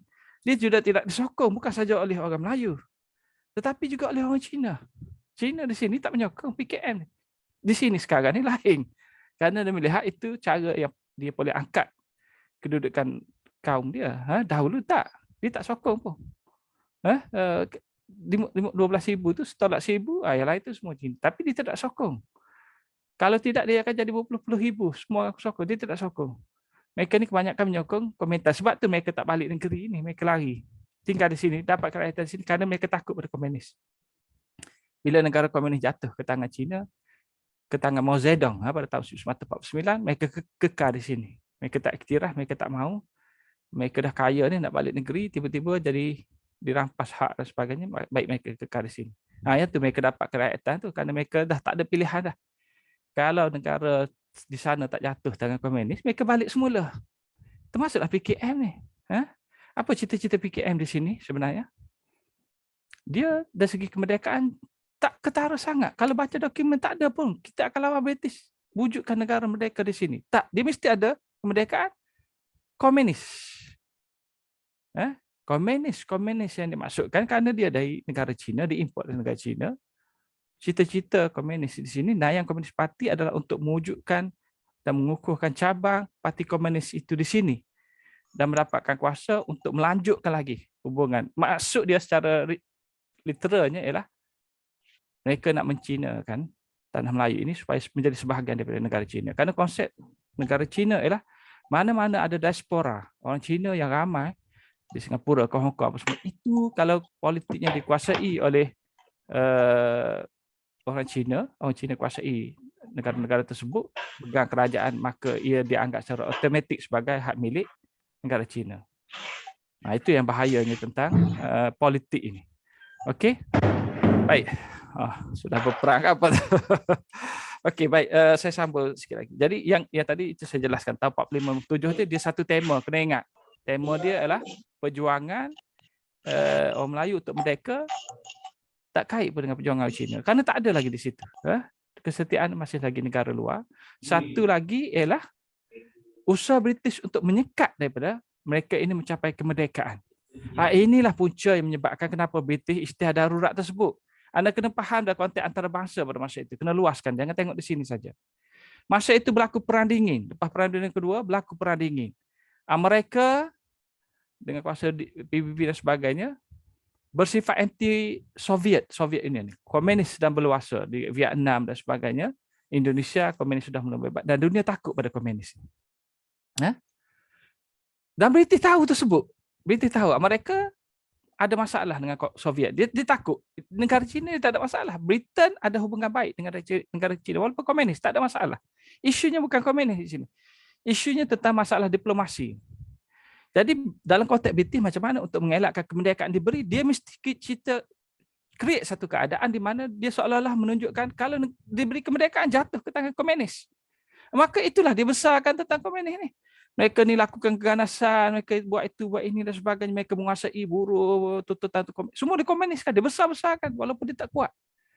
Sedangkan mereka tak buat apa pun, mereka tak lawan pun. Mereka nak pilihan raya, demokrasi, kerajaan dan sebagainya. Itu kata mereka lah. Jadi, tak ada keganasan nak isytihar darurat tak boleh. Dan British itulah bincang tentang aspek nak isytihar darurat ni sebelum darurat tu lama dah. Macam mana kita nak daruratkan tanah Melayu ni supaya kita boleh singkirkan kelompok nasional ini. Kelompok yang menentang ni macam mana kita bincang lama dah di London, dia bincang tentang darurat ni macam mana. Tak muncul satu alasan yang kuat sehinggalah ketika keadaan sudah aman, keganasan sudah okey, reda dan sebagainya, rakyat pun sudah dapat gaji, upah yang elok, kesatuan sekerja sudah pun disingkirkan elemen komunis yang melalui undang-undang dan sebagainya. Tiba-tiba pada Jun 1948 berlaku 3 orang majikan Eropah dibunuh di Sungai Siput. Ada lagi elemen-elemen buruh. Ini saya baca mereka adalah buruh India dan saya kaitkan dengan gerakan Tonda Pada, ya, gerakan yang menuntut upah tinggi dan sebagainya. Mereka stres dengan majikan, mereka bunuh 3 orang majikan Eropah di Sungai Siput. Ini pekerja India kerana di estate. Dan Chiping kata dia bukan lakukan, dia tak arahkan. Dia kata kenapa nak pergi bunuh majikan Eropah? Kita bukan ada masalah dengan majikan. Kita ada masalah dengan British. Dia kata macam itulah sekarang ni. Dan logik juga. Kalaulah PKM nak isytiharkan menentang British, kenapa dia tak pergi serang bala polis? Kenapa masa British isytihar darurat, Chiping ada kat Mekah pergi jalan-jalan beli belah dan sebagainya. Dia tidak bersedia dan tidak jangkakan. Dan British tahu kalau dia gunakan alasan komunis dan dia cuba untuk berikan bukti dan menarik dari sini. Bila baca dokumen, rupanya dia kena report pada Badan Perisikan Amerika, CIA. British ni, Badan Perisikan dia, MI6, untuk buktikan bahawa komunis di sini memang melakukan tindakan-tindakan dan berbahaya, dia kena report pada CIA. CIA kata apa? Saya kata, bukti ni tak jelas ni apa semua ni. Betul ke komunis apa semua? Sehinggalah ada seorang individu yang bernama Malcolm McDonald ni, dia buat keputusan untuk mengisytiharkan darurat tersebut dan mempengaruhi keputusan untuk mengharamkan PKN sebulan selepas itu. Baik. Darurat terjadi dalam keadaan macam tu, tak ada bukti tentang keganasan komunis. Yang kita dok kata komunis pergi bom kereta api, pergi serang bala polis, dia tak wujud sebelum darurat ni. Selepas darurat baru dia wujud bila British isytiharkan perang. Dan komunis ni bila orang isytiharkan perang, dia apa perang lah. Dia seranglah bala polis. Logik lah tu. Kita tak kata, apa komunis serang bala polis ni? Pengganas. British serang komunis pun kalau macam tu pengganas juga. Sebenarnya kedua-dua pengganas ni berperang satu sama lain, logik. Mereka melakukan keganasan. Bukan komunis saja, British pengganas juga. Kalau dia tangkap komunis ni, ada Tengoklah gambar-gambar ya. Kalau boleh 20 dah, 30 dah dia nak tembak. Kekerasan British sejak dahulu lagi memang macam tu. Dan dia memang dia trik PKM ni sebagai kambing hitam, scapegoat, untuk memastikan komunis ini disalahkan supaya mereka nampak bahawa ada elemen komunis. Dia bukan kait dengan negara China, British. Dia kaitkan elemen Soviet. Dia cerita tentang wakil-wakil Soviet datang ke Singapura, ke Thailand apa semua. Dia kaitkan dengan persidangan di Calcutta. Orang kata kenapa British ni? Orang kata gila British.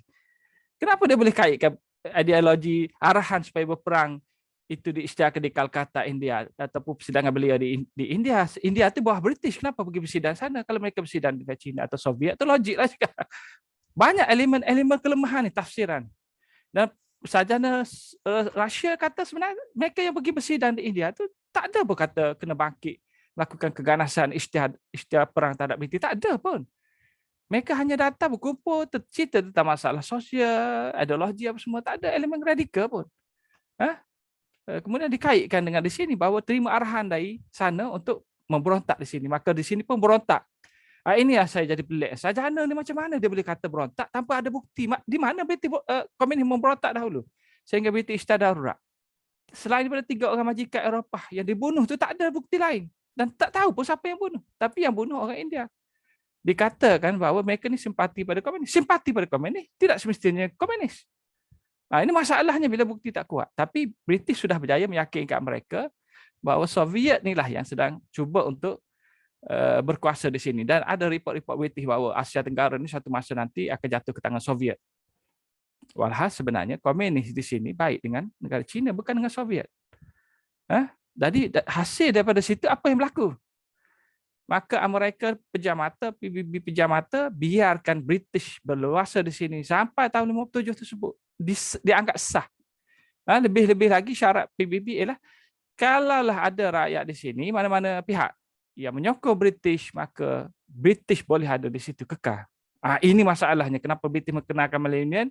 Dia tahu kiri akan lawan, kanan Melayu akan lawan. Tapi dia sedar ada satu kelompok, bukan Melayu, yang akan bersetuju dengan Malay Union. Sebab tu dia bagi hak macam-macam semua tu. Mereka ni akan setuju. Dia jangka tidak setuju juga. Kalau mereka ni setuju, kalau ikut dokumen British, dia kata, kalau Melayu semua tak setuju pun, tapi bukan Melayu setuju dengan Malay Union, maka British akan laksanakan Malay Union. Malayan Union tu kena faham, dia bukan dimasuhkan, dia tak terhapus. Bila British perkenalkan tahun 46, pengakhiran dia ialah sampai sekarang ni Malay Union. Itulah wajah dan acuan Malay Union yang dikendaki oleh British. Malaysia yang dibentuk tu sebahagian projek yang dikaitkan dengan apa ni, Greater Malaya ni, dipanggil apa istilah saya tak ingat. Tetapi ini projek British untuk meluaskan the Greater of Malayan Union, Greater of Malayan Union. Itu yang British kenalkan. Malayan Union itu macam tu. Persekutuan Tanah Melayu, Malaya itu sendiri dan Malaysia. Itu adalah projek British. Dia tidak gagal. British sebut sendiri dalam dokumen. Dia sebut sendiri. Kita serah pada Melayu, bagilah mereka nak sikit-sikit ni. Kita tak gagal. Kita masih kekal lagi, apa lagi. Dia sebut sendiri, British ni. Bagaimana dia mempermainkan kumpulan Datuk On dan sebagainya. Dia sebut sendiri. Dan dia seronok. Kawan-kawan kita tu minum bersama kita. Minum secawan. Minum secawan dengan kita. Anda faham lah apa maksud dia minum ni. Minum sebati lah dengan kita ni. Baik-baik apa semua ni. Mereka tak akan lawan kita. Macam tu British fikiran dia terhadap golongan elit ni. Dia tahu mereka tak akan lawan. Sebab tu dia tak heran perkenalkan Malay Union. Walaupun dia kata mungkin mereka lawan, mereka tak setuju. Tapi mereka akan patuh juga. Memang mereka patuh lah. Bila raja-raja tak kira lah dia ugut ke tidak. Dia sign, dia patuh lah. Kerana sign itu menyebabkan raja-raja telah terlepas takhta dia. Dia diugut, kalau tak sign, lepas takhta. Tapi dia sign, lepas takhta je. Maka dia sign. Kalau dia bagi alasan dihukum, ingin di raja-raja, misalnya diancam bunuh oleh British pun, kalau dia sign pun itu dianggap sebagai tidak amanah lah pada negara. Kerana ini melibatkan umat dan juga bangsa itu sendiri. Dia memegang kuasa, dia patut letak jawatan saja. Tapi golongan-golongan konservatif ini, mereka banyak, maaflah saya guna istilah, mengkhianati perjuangan orang Melayu. Mereka lah menjadi tempat pegang tengah British, yang menyebabkan British boleh kekal di sini. Kalau British isytihar darurat terhadap komunis, lawan komunis, tak ada sokongan daripada UMNO, British tak akan boleh berada di sini. Dia tidak boleh menggunakan alasan tersebut untuk dia terus kekal. Kalau UMNO tak menerima British, UMNO kata tak apa, kita tak minat, kita lawan sendiri. Tapi UMNO mengharapkan British untuk, dan menjadi kuat lepas British isytihar darurat ni, dia jadi ada dua elemen. Satu ialah golongan kiri telah dihancurkan, golongan menuntut merdeka hancur terus. Sebahagian dah masuk dalam UMNO, sebahagian lari hutan, masuk PKM, sebahagian lagi lari ke Indonesia. Yang masuk UMNO ni lah paling ramai sekali. Yang disebut komunis ni masuk dalam UMNO. Sampai ke sudah ada lagi elemen dalam tu yang dituduh komunis. Aziz Ishak dituduh oleh Tunku komunis, kemudian ditangkap pun. Kerana dia beri baja percuma pada orang Melayu. Marah toke-toke, maka toke kata ini komunis dan sebagainya. Datuk Tunku tuduh dia komunis dan kemudian ditangkap. Hanya kerana membantu masyarakat tani dengan baja-baja percuma dan sebagainya lah. Tak disuka oleh Tunku kerana kapitalis tidak suka dengan apa dilakukan tersebut. Okey. Baik, saya ni dah tak guna dah slide ni ya. Biarlah saya bercakap terus saja mudah.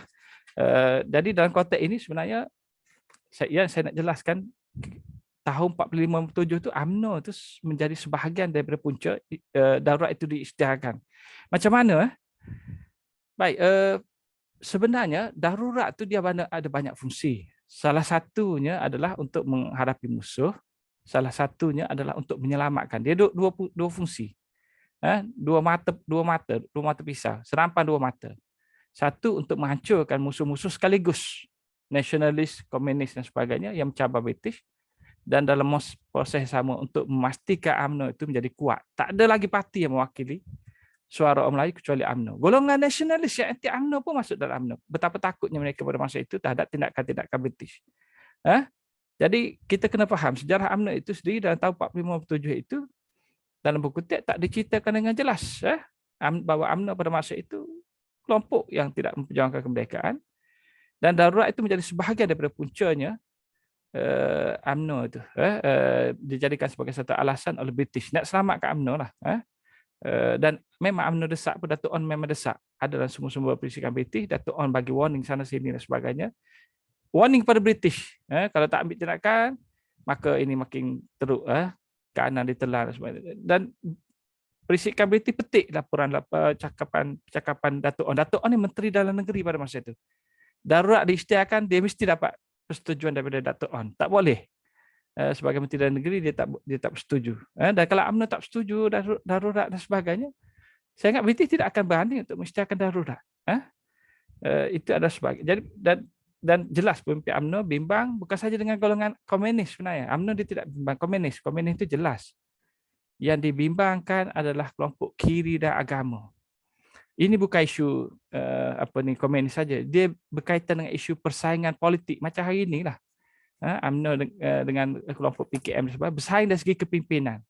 Dan kadang-kadang politik ini dia memerlukan elemen-elemen yang di luar daripada prinsip-prinsip demokrasi dan kesederhanaan dan sebagainya. Baik, British juga isytihar darurat bukan kerana PKM, tetapi salah satunya adalah kerana nak selamatkan UMNO dan juga nak selamatkan Malayan Union. Itu yang penting. Sebenarnya tahun 45-57 itu sebenarnya proses dia adalah British perkenalkan satu rancangan disebut Malayan Union, maka itulah yang British sedang pertahankan. Penjajahan dalam bentuk Malayan Union sampai dia terpaksa menempuh tentang orang Melayu, kemudian berubah sikit melalui PTM, Persekutuan Tanah Melayu, kemudian terpaksa melancarkan darurat, kemudian menggalakkan kerjasama. Proses dia.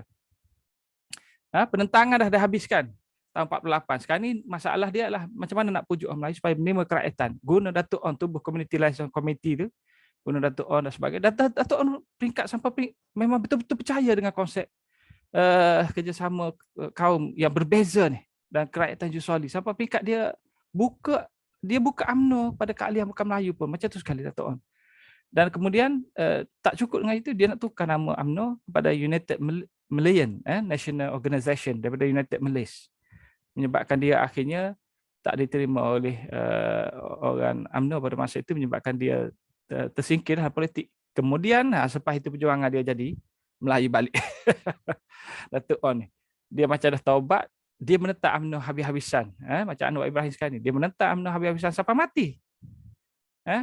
Kemerdekaan tahun 57, dia yang tolak. Dia yang tolak. Tapi anda tengok dalam buku teks hari ini, perjuangan dia ada dalam UMNO. Masa dia ada dalam UMNO saja. Luar pada UMNO, dia tubuh parti IMP, Independent Malay Party dan juga Parti Negara. Masuk pilihan raya, lawan Tunku habis-habisan. Tunku sampai terima kerakyatan bukan Melayu secara jusoli ni pasal apa? Kena Datuk On lah. Buat pakatan dengan MCA, berjanji. Okey. Anda sokong saya, kita terima kerakyatan apa semua ni. Jadi kuat kita dah semua boleh lawan Datuk. Kerana takut Datuk On pada masa itu masih kuat. Rupanya akhirnya didapati Datuk On ni sudah pun tidak mendapat sokongan Melayu. UMNO kuat pada masa itu. Sepah darurat UMNO memang sangat kuat. Tak ada lagi parti politik yang boleh mencabar UMNO. Dan itu menyebabkan akhirnya lepas pada itu redalah penerimaan dia pula. Tapi kerakyatan Jusoli itu kalau dikira dalam satu masa sampai 800,000 orang diterima sekaligus oleh Tunku.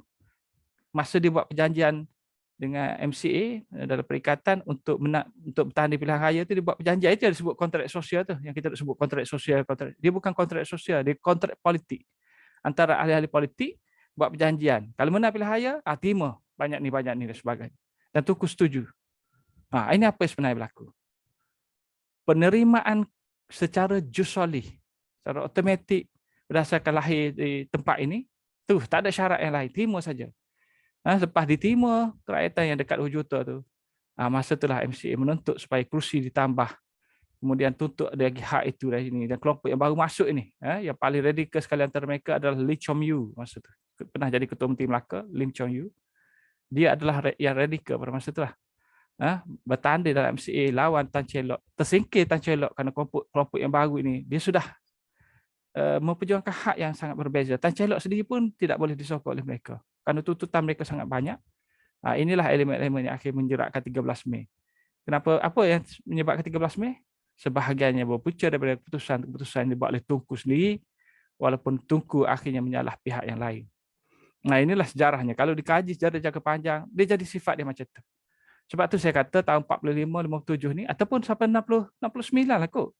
Kerana kita ni, negara kita, proses pembentukan bangsa ni 69 baru mula. Baru ada dasar bahasa kebangsaan, kebudayaan kebangsaan, sekolah kebangsaan, rukun negara dan sebagainya. Baru ada masa tu. Barulah pemimpin sedar apa sedang berlaku ni sampai kita bertempur macam ni sekali. Tahun 57 mereka tak fikirkan benda ni, masa Timur dan sebagainya. Timur 2 juta tak terfikir macam ni. Bangsa apa nak dibentuk? Tak pernah terfikir. Memimpin politik ni dia buat apa sampai tak boleh fikir tentang konsep bangsa ni setelah dia menerima orang luar ni dengan begitu ramai sekali. Inilah dalam buku sejarah diangkat ni pemimpin yang berfikir kehadapan lah, orang yang membuat keputusan-keputusan hebat dan sebagainya. Bila dikaji sejarah mereka, banyak keputusan yang dia buat adalah keputusan-keputusan yang lemah. Termasuklah usaha Tunku untuk menerima Singapura masuk Malaysia pada masa itu dengan mengheret Borneo, Sabah dan Sarawak masuk menyertai. Itu sampai sekarang ini kita menanggung masalahnya sampai kali ini. Singapura dah keluar dah. Ikhtiar kemerdekaan dari Malaysia. Malaysia ni jadi penjajah pula. Padahal dia projek dia nak masuk Malaysia. Dan dia telah menanam bibit-bibit perkauman Lee Kuan Yew ni dalam proses untuk disingkirkan. Dia timbulkan isu-isu perkauman, konsep Malaysia dan sebagainya. Menyebabkan berlaku pertempuran kaum di Singapura. Di sini pun ada ketegangan dan sebagainya. Menyebabkan dia kemudian disingkir oleh Tunku. Sebelum dia disingkirkan, dia sempat tinggalkan warisan dia dalam bentuk DAP di Pulau Pinang, satu kursi. Kemudian berkembang sampai kali ini dalam bentuk perjuangan yang bersifat Malaysian ni, dia adalah satu slogan dakwah yang bertujuan untuk kononnya atas nama demokrasi, atas nama hak dan sebagainya. Tetapi dia tidak akan berhenti. Konsep Malaysia ni kerana dahulu lagi sejarah ditunjukkan sejak tahun 57 lagi banyak dah diberikan, tidak pernah ada berhenti tuntutan tersebut sehinggalah keseluruhannya diberikan. Pun saya tidak pasti apa yang akan berlaku selepas itu. Tidak akan berhenti. Manusia ni dia tamak, dia tidak akan berhenti mana-mana pun. Selagi dia boleh tuntut, dia akan tuntut. Okey. Baik, yang terakhir sekali lah, ni baru saya nak kaitkan komunis. Kerana apa saya nak jelaskan di sini ialah kita nak cerita komunis, tak boleh cerita komunis itu saja, dia tidak lengkap. Jadi dalam konteks ini sebenarnya kalau anda tengok kalau dalam buku teks diangkatlah tentang kejahatan komunis. Dalam buku teks ini disebut komunis ini bermusuh dengan British. Saya kata komunis ini bersebahat dengan British. Sama juga UMNO bersebahat dengan British. Tak negatif sangat komunis bersebahat dengan British. UMNO pun bersebahat dengan British. Orang sensitif. Kenapa Dr. Azmi cakap UMNO bersebahat dengan British? UMNO lawan British. Saya kata tak ada orang tak bersebahat. Semua bersebahat dengan British. Golongan kiri bersebahat dengan British. Golongan agama bersebahat dengan British. Apa yang sensitif kalau bersebahat ni? Dengan Jepun, siapa yang tak bersebahat? Ini satu benda lagi yang dibesarkan. Kononnya di masa zaman pendudukan Jepun, tak ada wacana Jepun. Dan disebutkan elemen ni. Kononnya masa zaman Jepun, satu kaum itu ditindas habis-habisan, satu kaum itu dibela oleh Jepun, pro Jepun. Padahal kalau dikaji betul-betul, dua-dua kaum pun bersebahat dengan Jepun. Dalam kerajaan ada mereka ni ramai juga yang bersebahat dengan Jepun. Golongan kapitalis, kaya-kaya apa semua orang Cina sebagainya, mereka juga bersebahat di negara Cina. 600 ribu orang tentera bersebahat dengan Jepun, berperang dengan negara mereka sendiri. Itu di negara Cina. Persubahatan berlaku di mana-mana pun. Tapi tak diceritakan dalam konteks macam mana masyarakat Melayu juga telah ditindas haknya, telah disiksa dan sebagainya. Sama je. Jepun datang ke siapa datang, semua penjahat-penjahat ni menindas penduduk pribumi ni. Golongan yang datang ni dia bukan ada masalah di sini. Dia ada masalah di negara dia. Tak ada kait tu dengan masyarakat pribumi ni. Sama ada mereka dilayan baik tak baik, itu tak kait dengan mereka. Tapi dibesarkan dalam buku teks cerita tentang keganasan kaum, kemudian dikaitkan dengan isu perkauman. Isu perkauman ni yang diwujud ni kerana masalah sekolah-sekolah dan kerja-kerja yang diasingkan mengikut kaum. Telah diasingkan lama. Orang bukan Melayu dan bukan Melayu ni diasingkan sekian lama. Bila Jepun datang, maka orang tak nampak orang lain. Dia syak sangka orang tu Jepun bela dengan baik. Maka berlakulah kekeliruan. Kekeliruan macam inilah yang wujud pada hari ni. Tak diselesaikan. Pemerintah dia tak selesaikan jurang syak wasangka tu. Orang tak buat interaksi, maka wujud syak wasangka. Ada saja krisis-krisis mereka akan menyalahkan satu sama lain. Dia bukan masalah perkauman itu sendiri, dia adalah akar yang menggerakkan pada perkauman itu. Tidak dihancurkan. Tidak didapatkan jurang. Bahasa dia, sekolah dia dan sebagainya. Diasingkan.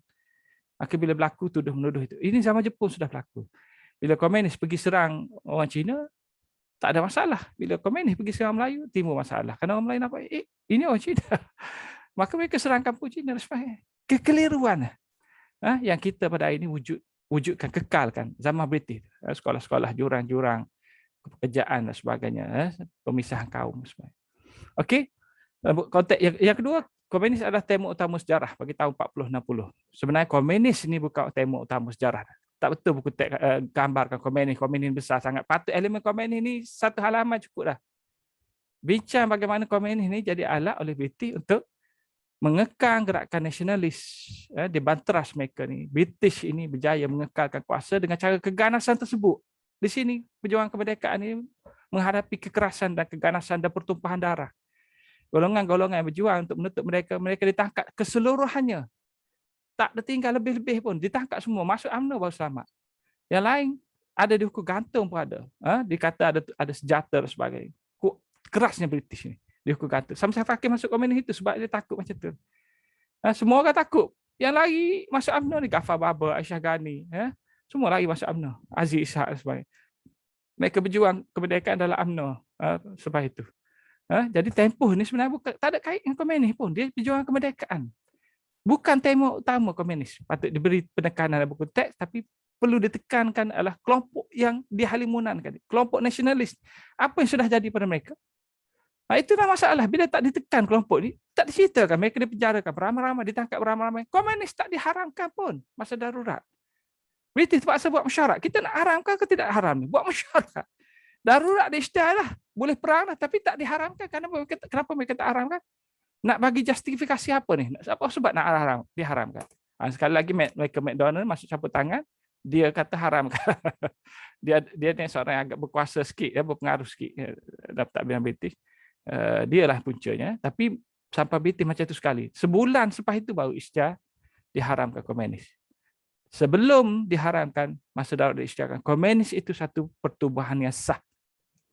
Pertubuhan mana yang tak sah? Hizbul Muslimin tak sah. API diharamkan Tahun 1947 lagi. Ahmad Bustaman tahun 47 lagi dah ditangkap. Diharamkan. Hizbul Muslimin tak disahkan. Yang lain semua ditangkap. Beribu-ribu orang ditangkap tanpa dibicarakan. Kenapa tak dibicarakan?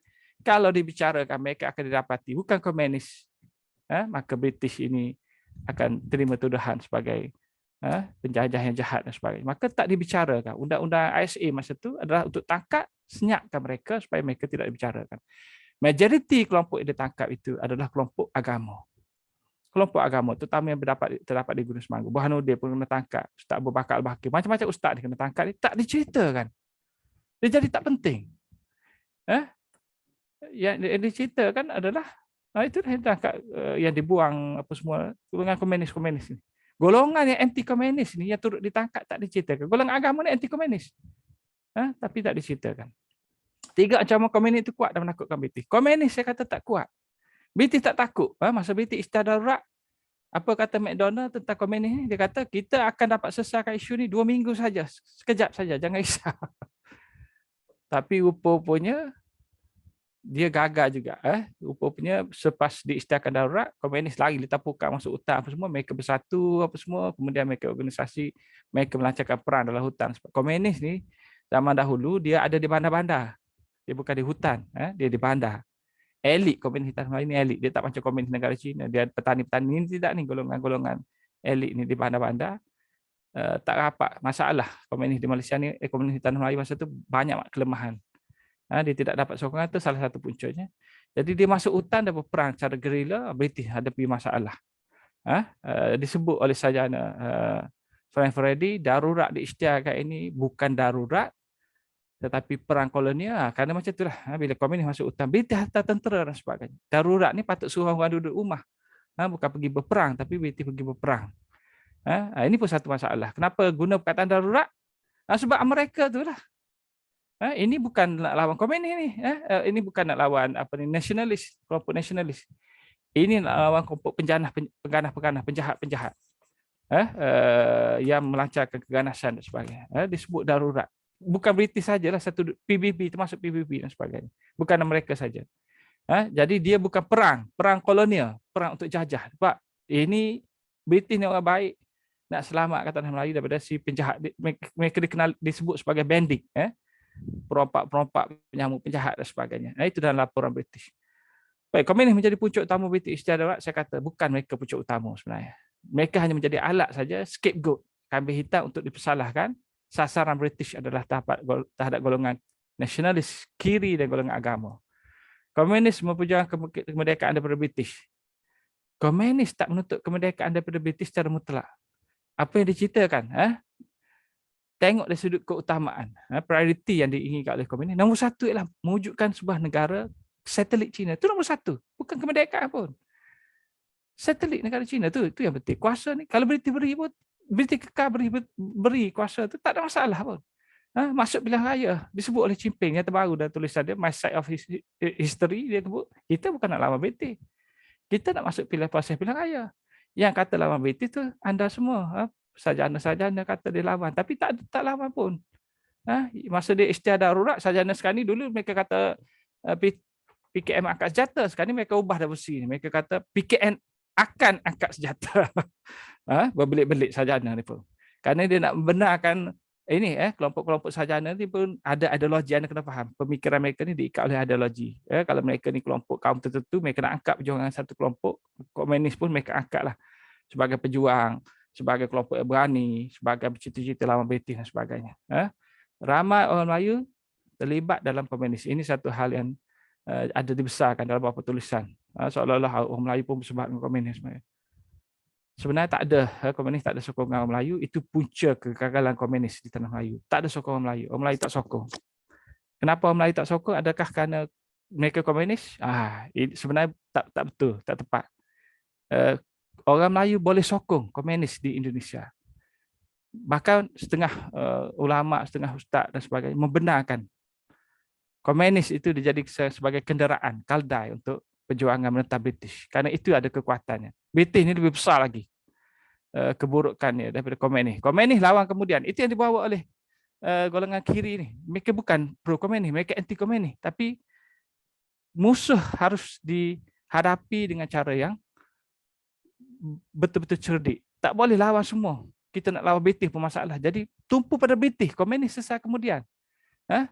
Yang tu kecil. Yang British ni kena fokus dahulu. Kalau kena guna komunis sebagai alat untuk lawan British, maka kita guna komunis sebagai kalda ni untuk lawan British. Itu yang maksudkan. Tapi akhirnya mereka dituduh sebagai komunis. Kerana mereka menggunakan seluruh kekuatan yang ada untuk lawan British. Di Indonesia mereka tak ada masalah. Orang Melayu di sini. Dia terima apa semua. Tapi di sini dia ada masalah. Golongan nasionalis, kiri ni ada kelompok-kelompok dia dibahagi oleh sejarah. Ada kiri yang radikal, ada kiri fana, ada kiri yang agak kanan, ada kiri yang komunis, macam-macam lah. Tetapi kiri yang cenderung pada komunis ini memang sangat sedikit.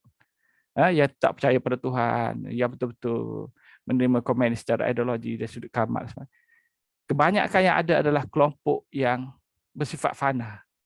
Bila istiadat darurat, tu masuk UMNO. Mereka ni kiri yang agak kanan sikit. Dan yang kedua besar adalah kelompok kiri yang memperjuangkan kemerdekaan dengan cara di luar daripada UMNO tersebut. Dan mereka tidak menyokong kelompok komunis pun. Mereka tak menyokong. Di belakang mereka sebut tentang bagaimana sikap mereka terhadap komunis yang agak was-was. Sama macam mereka bekerjasama dengan Jepun. Mereka kerjasama dengan Jepun, bersebat dengan Jepun. Kerana mereka kata, kita tak boleh lawan British, tak boleh lawan Jepun, mereka kuat ni. Maka kita kerjasamalah. Apa mereka boleh berikan ialah kemerdekaan. Maka bincang-bincang, Jepun kata, okey, kita akan berikan kemerdekaan. Maka mereka berpegang. Itulah kelemahan yang ada dalam gerakan nasionalis di sini, kerana mereka ni tidak ramai orang, tidak ada kekuatan senjata, tidak macam di Indonesia. Indonesia pun ada kelemahannya juga. Tapi mereka tidak kuat di sini. Jadi mereka terpaksa guna apa sahaja cara yang licik. Kalau Jepun kata nak beri merdeka dengan kerjasama, kita kerjasama. Dan golongan kiri ini bekerjasama dengan Jepun. Pada masa sama, mereka kerjasama dengan komunis juga. Sebab itulah golongan kiri ini masa Jepun pergi, dia tidak menjadi sasaran terus daripada pihak komunis, PJA misalnya, dari segi tindakan kekerasan tu. Mereka masih selamat. Mereka boleh pergi jumpa komunis lagi, berunding lagi, bicara lagi, untuk selesaikan isu-isu kauman yang wujud pada masa itu. Komunis adalah peganah dan pertubuhan. Zaman British dahulu, dia sah, pertubuhan yang sah. Kena ingat tu. Dia bukan pertubuhan, British dengan komunis adalah sangat rapat. Kawan, sahabat, Cimping pernah menerima pingat pun, membantu British. Senjata komunis dapat daripada British. British tak beri pada orang Melayu, dia tak percaya. Komunis dia boleh percaya. Dia boleh percaya pada komunis. Tahap dia macam tu. Tapi British ni adalah kuasa yang licik. Dia boleh berkawan dengan orang dalam masa yang sama. Dia boleh menikah dari belakang. Seperti yang dia buat terhadap golongan elit pada masa milenium tersebut. Baik, golongan nasionalis kiri adalah komunis. Ini disebut dalam buku teks. Itu tak betul.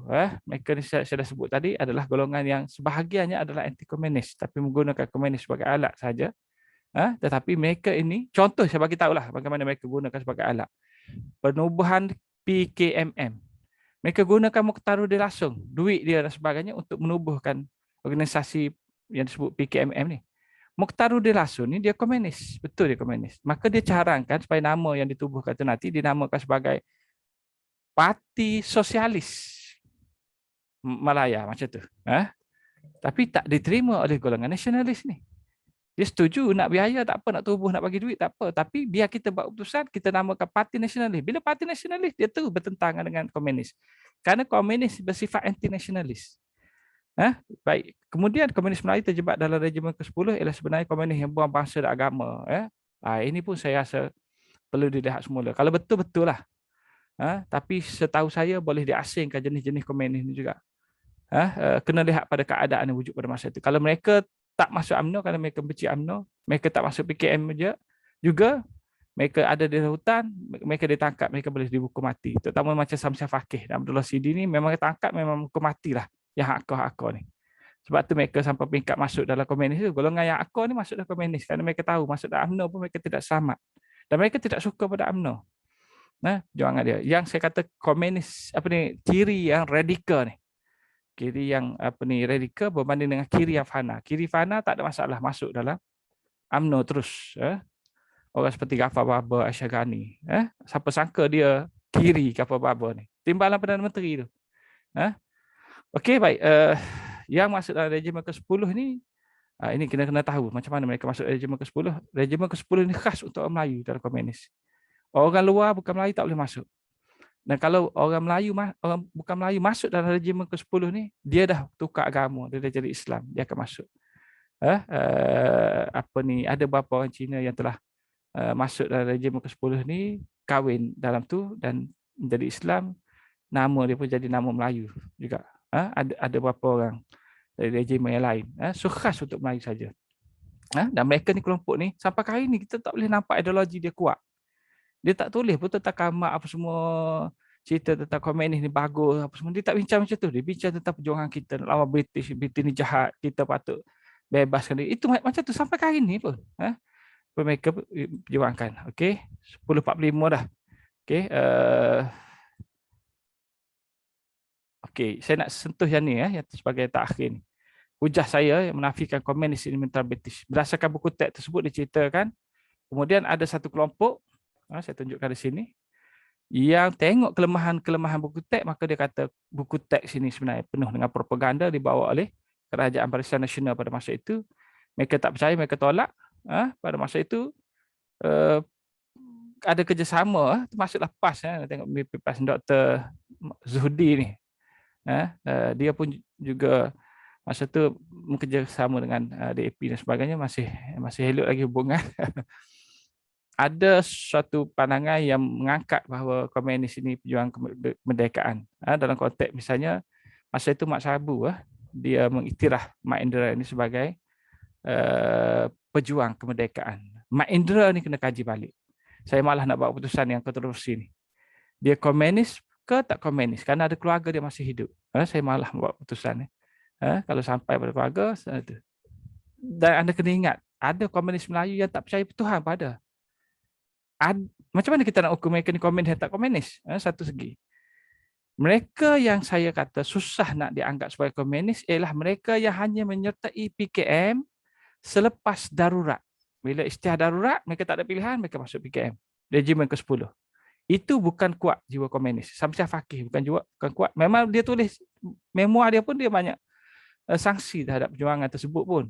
Ada masalah-masalah macam-macam lah. Abdullah Sidi yang masuk komunis sebelum darurat ni, tak ada tekanan, tapi mereka pilih. Ialah contoh seperti Mak Indra ni, tak silap saya, dan juga Rashid Maidin. Kalau nak kata Samsyah Fakih ni sebagai kiri berjuang kemerdekaan, memang betul. Itu sah kerana sebelum masuk PKM dia memang kiri dah berjuang kemerdekaan. Tak boleh dinafikan lah. Kalau UMNO saya boleh kata mereka berjuang kemerdekaan kerana ada part-part tertentu yang mereka terlibat, maka Samsyah Fakih ni sangat jelas. Kemudian kalau dia masuk komunis, kita nak kata dia komunis lah, kita boleh hujah macam tu. Tak boleh nafi juga peranan dia sebelum dia masuk komunis. Itulah keadaannya Tunku ke Datuk Ong, sama saja. Proses sejarah kita bersikap adil konteks ni. Okey. Tapi mereka yang menarik di sini, Mak Indra ni telah diangkat. Kemudian bila dia dilihatkan dia ni terlibat dengan komunis, regimen ke-10 juga tak silap saya dia ni. Maka bila dia menyerang bala polis, itulah kalau macam Samsyah Fakih apa semua ni, dia tak jelas benda-benda macam tu. Keganasan. Mak Indra ni lain sikit. Dia yang sungguh memimpin serangan tersebut, dan kemudian dihukum gantung, ditangkap. Mak Sabu menganggap dia sebagai hero. Mak Sabu ni dia tak baca buku. Saya ingat satu buku sejarah pun dia tak baca. Saya kenal dia ni, tidur sekali dengan dia dulu. Di Madrasah Darul Qura dulu saya pun kuat juga. Tak tahu apa benda, ikut saja naik Mercedes tua dia tu pergi mana-mana melawat apa semua. Masuk operasi Lala, nama keluarga saya pada. Saya pun hampir tertangkap kerana belajar silat masa tu. Hebat masa tu. Adalah ustaz-ustaz ni yang bercakap secara tidak bertapih apa semua, direkodkan, ada rakaman bawah masjid. Dan kemudian di dua kertas putih, nak tubuh Jundullah, tentera Allah, parti tentera Allah, parti Jundullah. Padahal bercakap gitu-gitu je. Ini geruk kita ni nama apa? Jundullah. Saya dengar dah. Kemudian masuk dalam kertas putih parlimen, dirakam oleh pihak perisikan, dan kemudian dihantar polis ke 2 buah terak untuk tangkap ustaz-ustaz ni. Dalam beberapa bulan, 1-2 bulan, isi borak UMNO jadi penceramah UMNO. Semua orang tengok terdiam. yang kuat-kuat ni, bila kena cubaan habis kekuatan. Tak apa, lari sikit okey. Jadi inilah kelompok-kelompok yang saya jelaskan, mereka yang kata komunis ini pejuang merdeka. Ada banyak sebab lah, saya tak terangkan, tapi ini pihak dia. Saya Usai, Samudin, Mat Sabu, PDAP, semua ada bukti ni, disimpan, parti-parti dan sebagainya. Termasuk Anwar Ibrahim pun pada satu peringkat. Kemudian mereka ni ada gerakan, ditajuk oleh gerakan. Saya rasa hebat juga kerana mereka ni menulis banyak dan ada sumber keuangan yang kuat. SIRD, Pusat Sejarah Rakyat, Gerak Budaya dan sebagainya. Jadi mereka ini menaja NGO, menulis secara berterusan. Sejarah ni, kalau satu pihak itu berterusan menulisnya tanpa henti, dialah yang akan mengawal sejarah. Kalau cerita dia komunis pejuang merdeka, satu masa nanti generasi muda yang tidak terdedah dengan apa yang saya terangkan pada hari ini, dia akan kata itulah sejarah kemerdekaan sebagainya. Betapa bahayanya sejarah macam ini, dan mereka faham. Saya rasa mereka faham. So kena ada satu gerakan daripada ahli sejarah, bukan gerakan ahli sejarah lah, satu usaha untuk ahli sejarah seimbangkan apa yang sedang didakwahkan. Baik, saya nak ringkaskan apa yang dihujahkan, yang kita boleh hujahkan bahawa komunis ini tidak menentang British, tidak menuntut merdeka, bukan terlibat dalam perjuangan kemerdekaan. Satu, dia kecil, dia dibesarkan, dia kecil, dia dibesarkan oleh British, dia tidak pernah mengancam British. Dia tidak ada konfrontasi, ada hubungan baik. Dia pesubah British. Dua, tak pernah bermusuh dengan, secara fizikal. Malah Parti Komunis Cina tu ada hubungan baik dengan British. Tak ada masalah. British istirah pun komunisme di negara Cina pada tahun 1949 tersebut. Chiang Ping sendiri pun antara pemimpin yang sederhana yang baik dengan British. Lloyd Tate tu bersubahat British. Bersubahat dengan British. Dengan Jepun pun dia bersubahat dan sebagainya. Lloyd Tate. Chiang Ping ni, polisi dia adalah barisan bersatu. United Front. Apa maksud barisan bersatu ni? Bersatu dalam cara bersederhana berunding dengan British. Bergerak sebagai gerakan nasionalis. Itu maksud dia. Baik, British dengan sebab hubungan baik dengan Pertubuhan itu telah mengiktiraf PKM sebagai pertubuhan yang sah. PKM pertubuhan yang sah. Hizbul Muslimin 3 bulan tangkap tu. Tak sah, tak disahkan. Kerana nak isytihar perubahan negara Islam. Tak boleh. PKM tak pernah mengangkat senjata terhadap British. Tak pernah angkat senjata sehingga British isytihar darurat. Mereka terpaksa angkat senjata kerana British angkat senjata dulu. Kalau kita kata dalam sejarah, PKM angkat senjata, melakukan keganasan lawan British, maka British darurat. Itu tak betul faktanya. Faktanya ialah British angkat senjata lawan komunis, maka akhirnya berlaku darurat. Itu sebenarnya yang berlaku. Okey. Darurat adalah mainan British untuk menghapuskan nasionalis Melayu, bukan komunis. British tak takut dengan komunis. Yang British takut adalah gerakan nasionalis kerana dia melibatkan masyarakat peribumi. Dan sokongan dia besar, kelompok agama sokong yang sangat besar. Dan kelompok bukan Melayu ni, dasar British ialah dia buang aja ke negeri asal. Buang, bawa balik apa. Kalau ada masalah, bawa balik. Orang tempatan ni tak boleh pergi hantar ke mana-mana. Mereka memasar di sini. British tak boleh tangani, dan British tak boleh, zaman ini British tak boleh menunjukkan bahawa dia sedang menentang golongan nasionalis. Kerana golongan nasionalis ini tuntutan dia diiktiraf di peringkat PBB. British kena buat baik-baik saja. Sebab itu sejarah tu saya kata tak boleh mula 46, dia kena 45. Kenapa 45? PKMM ditubuhkan tahun 45 sebelum UMNO. Sebelum UMNO lagi, Oktober 45 ditubuhkan di Ipoh PKMM. Lepas aja Jepun pergi terus dia tubuh parti politik PKMM ni. Kenapa dia tubuh? Kerana dia tahu British tak boleh buat apa dah. Dia dah tahu dah, dia dah baca dah semua dah. British ni janji nak bagi kemerdekaan bawah PBB dan mereka. Dia dah janji, dah sign dah. Maka PKM tak ada masalah. Bahkan dia tak takut lagi. Dia tubuh parti politik tuntut merdeka terus. Parti Kebangsaan nama dia. UMNO ni macam mana? UMNO bukan parti. Penggolongan elit. Pada masa itu pening lagi. Tak tahu apa nak buat. Mereka harapkan British balik cepat-cepat. Ini masalahnya dengan UMNO ni. Bukan UMNO lagi. UMNO ni pun kemudian baru tubuh. Dan UMNO ni bukan milik golongan elit. Dia adalah milik semua orang. Dia ditubuhkan bukan oleh elit. Dia digerakkan oleh rakyat. Orang Melayu dulu. Sejarah dalam buku teks disebut UMNO lah yang menggerakkan orang Melayu. Itu terbalik. Sejarah yang betulnya sebenarnya orang Melayu itu menggerakkan UMNO. Itu baru betul. Kesedaran itu muncul bukan daripada UMNO dulu. Daripada orang Melayu itu dulu. Kemudian Melayu maksud saya ini semua jenis Melayu. Komunis Melayu ke, kiri ke, kanan, dia bersatu. menubuh ke UMNO. Bukan UMNO yang bergerak kaum Melayu, orang Melayu yang bergerak ke UMNO. Dalam buku teks ni ada masalah-masalah dari segi term tu. Okey, sasaran British masa darurat diisytiharkan oleh orang Melayu, nasionalis Melayu. Kenapa saya kata Melayu ni? Bukan Melayu pada masa itu tak erti lagi tentang mereka ni sebenarnya orang sini ke orang sana. Mereka ni perlu berjuang ke, menutup mereka ke, mereka ni perlu ada di sini ke, mereka perlu terlibat, masih serba salah lagi. Tak jadi kerakyatan lagi. Macam mana mereka nak dikaitkan dengan perjuangan? Termasuklah PKM tu. PKM ni bukan orang tempatan, orang luar saya kata. Orang luar ni nak berjuang untuk kemerdekaan negara asing ni macam mana anda boleh fikirkan? Lebih-lebih mereka ni orang Cina yang sangat kuat segi tradisi kecinaan. Hubungan rapat dengan negara asal itu sangat kuat. British menggunakan alasan perang dingin, ini saya sebut tadi, dan peranan Soviet yang sering dipetikalkan sejarah. Orang tak timur sangat ni, banyak masalah. Sebagai alasan mengisytiharkan darurat. British saja yang timur. British saja yang create elemen tersebut. Persajana kata tak ada pun elemen Soviet. Dibesar-besarkan. Itu satu bukti. 9, tiada satu bukti dapat dikaitkan dengan PKN dengan keganasan yang berlaku di tanah Melayu kecuali selepas peristiwa darurat. 3 orang majikan di Eropah yang dibunuh itu pun tak pasti siapa yang bunuh dan tak boleh nak kaitkan dengan PKM akad senjata. Akad senjata macam mana dia tembak majikan, apa kaitnya? Kalau dia isytihar dan dia betul-betul bersedia, Cimpei pun tak pergi ke bandar, naik bas melancong sana sini. Dia betul-betul bersedia masuk hutan dah, isytihar perang ataupun pergi serang bara poleh, barulah menjadi angkat senjata. Yang berlaku adalah British yang mula mengisytiharkan perang dahulu. Darurat ini sebenarnya dia dirancang.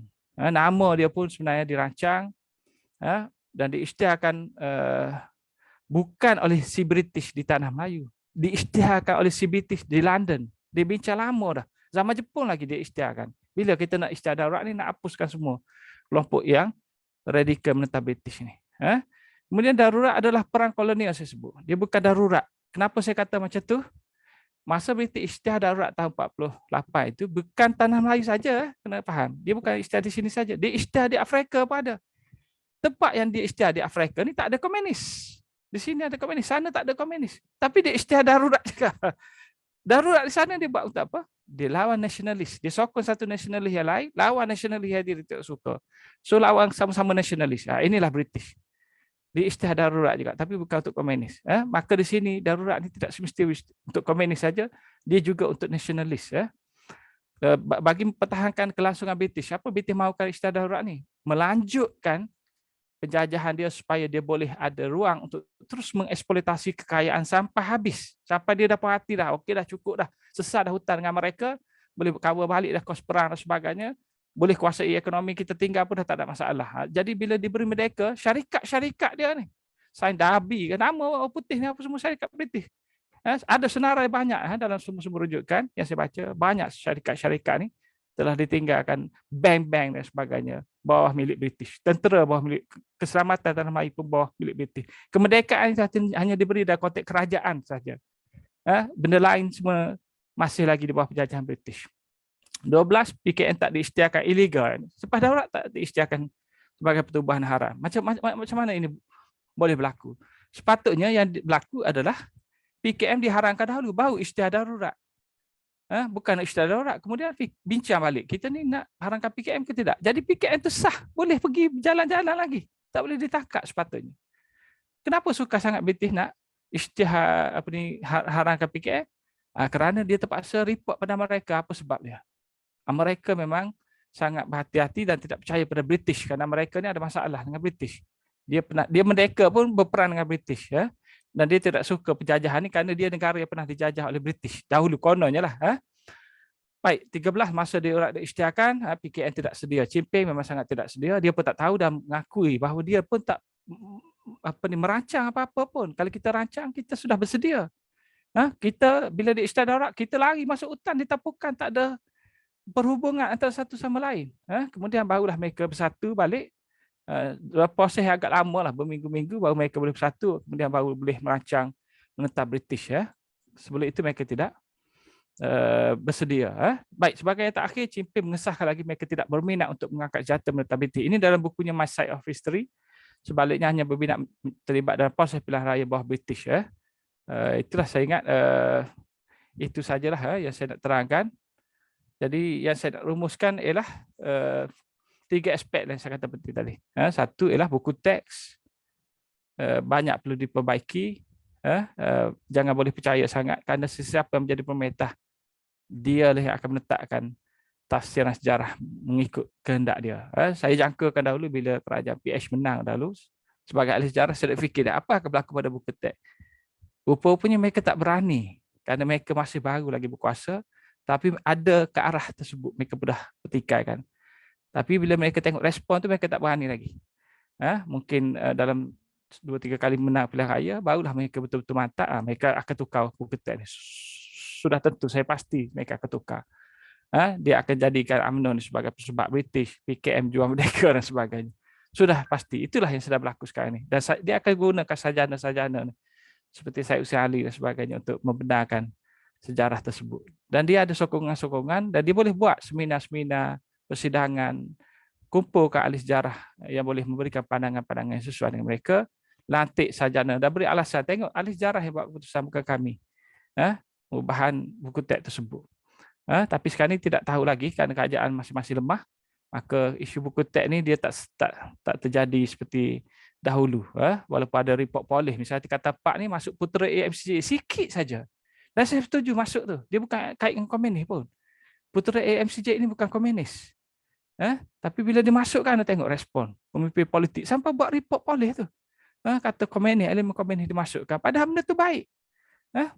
Okey, kemudian yang kedua saya nak jelaskan ialah kenapa saya perlu bincang, saya kaitkan dengan UMNO, dengan kemerdekaan, dengan sejarah-sejarah yang lain.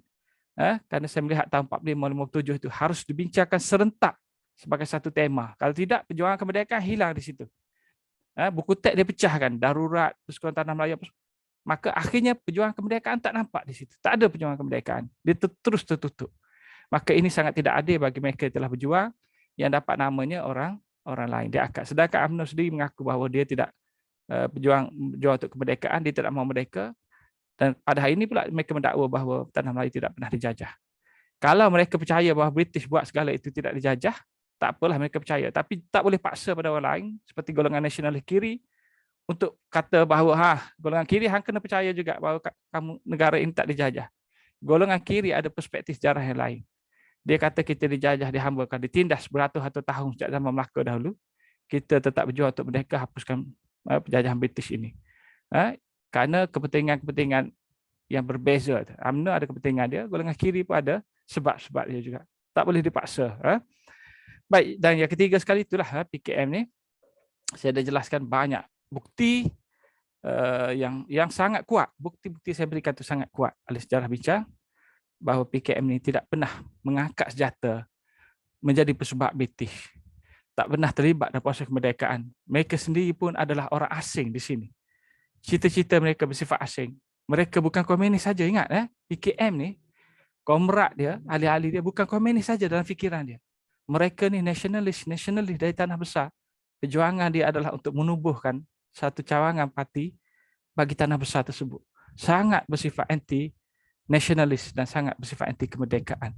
Dan saya ingat mereka yang bercakap tentang mengaitkan PKM dengan kemerdekaan ni, tak kira lah ahli sarjana ke ahli politik dan sebagainya, terutama ahli politik lah, mereka ini tak pernah membaca buku pun. Haji Mat Sabudi tak pernah baca buku masa dia cerita bahawa komunis dia berjuang merdeka. Dia baca satu buku terus dia terpengaruh. Dan saya ingat itu adalah satu kelemahan yang besar lah. Cuma mengherankan kerana akhirnya masyarakat juga percaya pada dia, bahawa itulah hakikat yang berlaku. Apa masalah dengan buku teks ini ialah dia terlalu membesar-besarkan kelompok tertentu dan meremehkan peranan pihak yang lain yang menyebabkan satu kelompok yang memperjuangkan sejarah rakyat ini ada alasan dan ada ruang untuk mengukuhkan bahawa itu memang tak betul. Sejarah yang kami berikan, alternatif inilah yang paling betul, walaupun sebenarnya hakikat itu adalah dakwah yang tersendiri. Saya ingat itu saja untuk kali ini. Sekali lagi saya minta maaf kerana tidak memberikan tumpuan pada slide ini. Saya ingat itu lebih mudah kerana slide ini sudah pun dibincangkan sebelum ini. Dan saya harap saya telah pun menjawab segala perkara yang berkaitan dengan tajuk ini. Sekian, terima kasih. Assalamualaikum warahmatullahi taala wabarakatuh. Waalaikumsalam warahmatullahi taala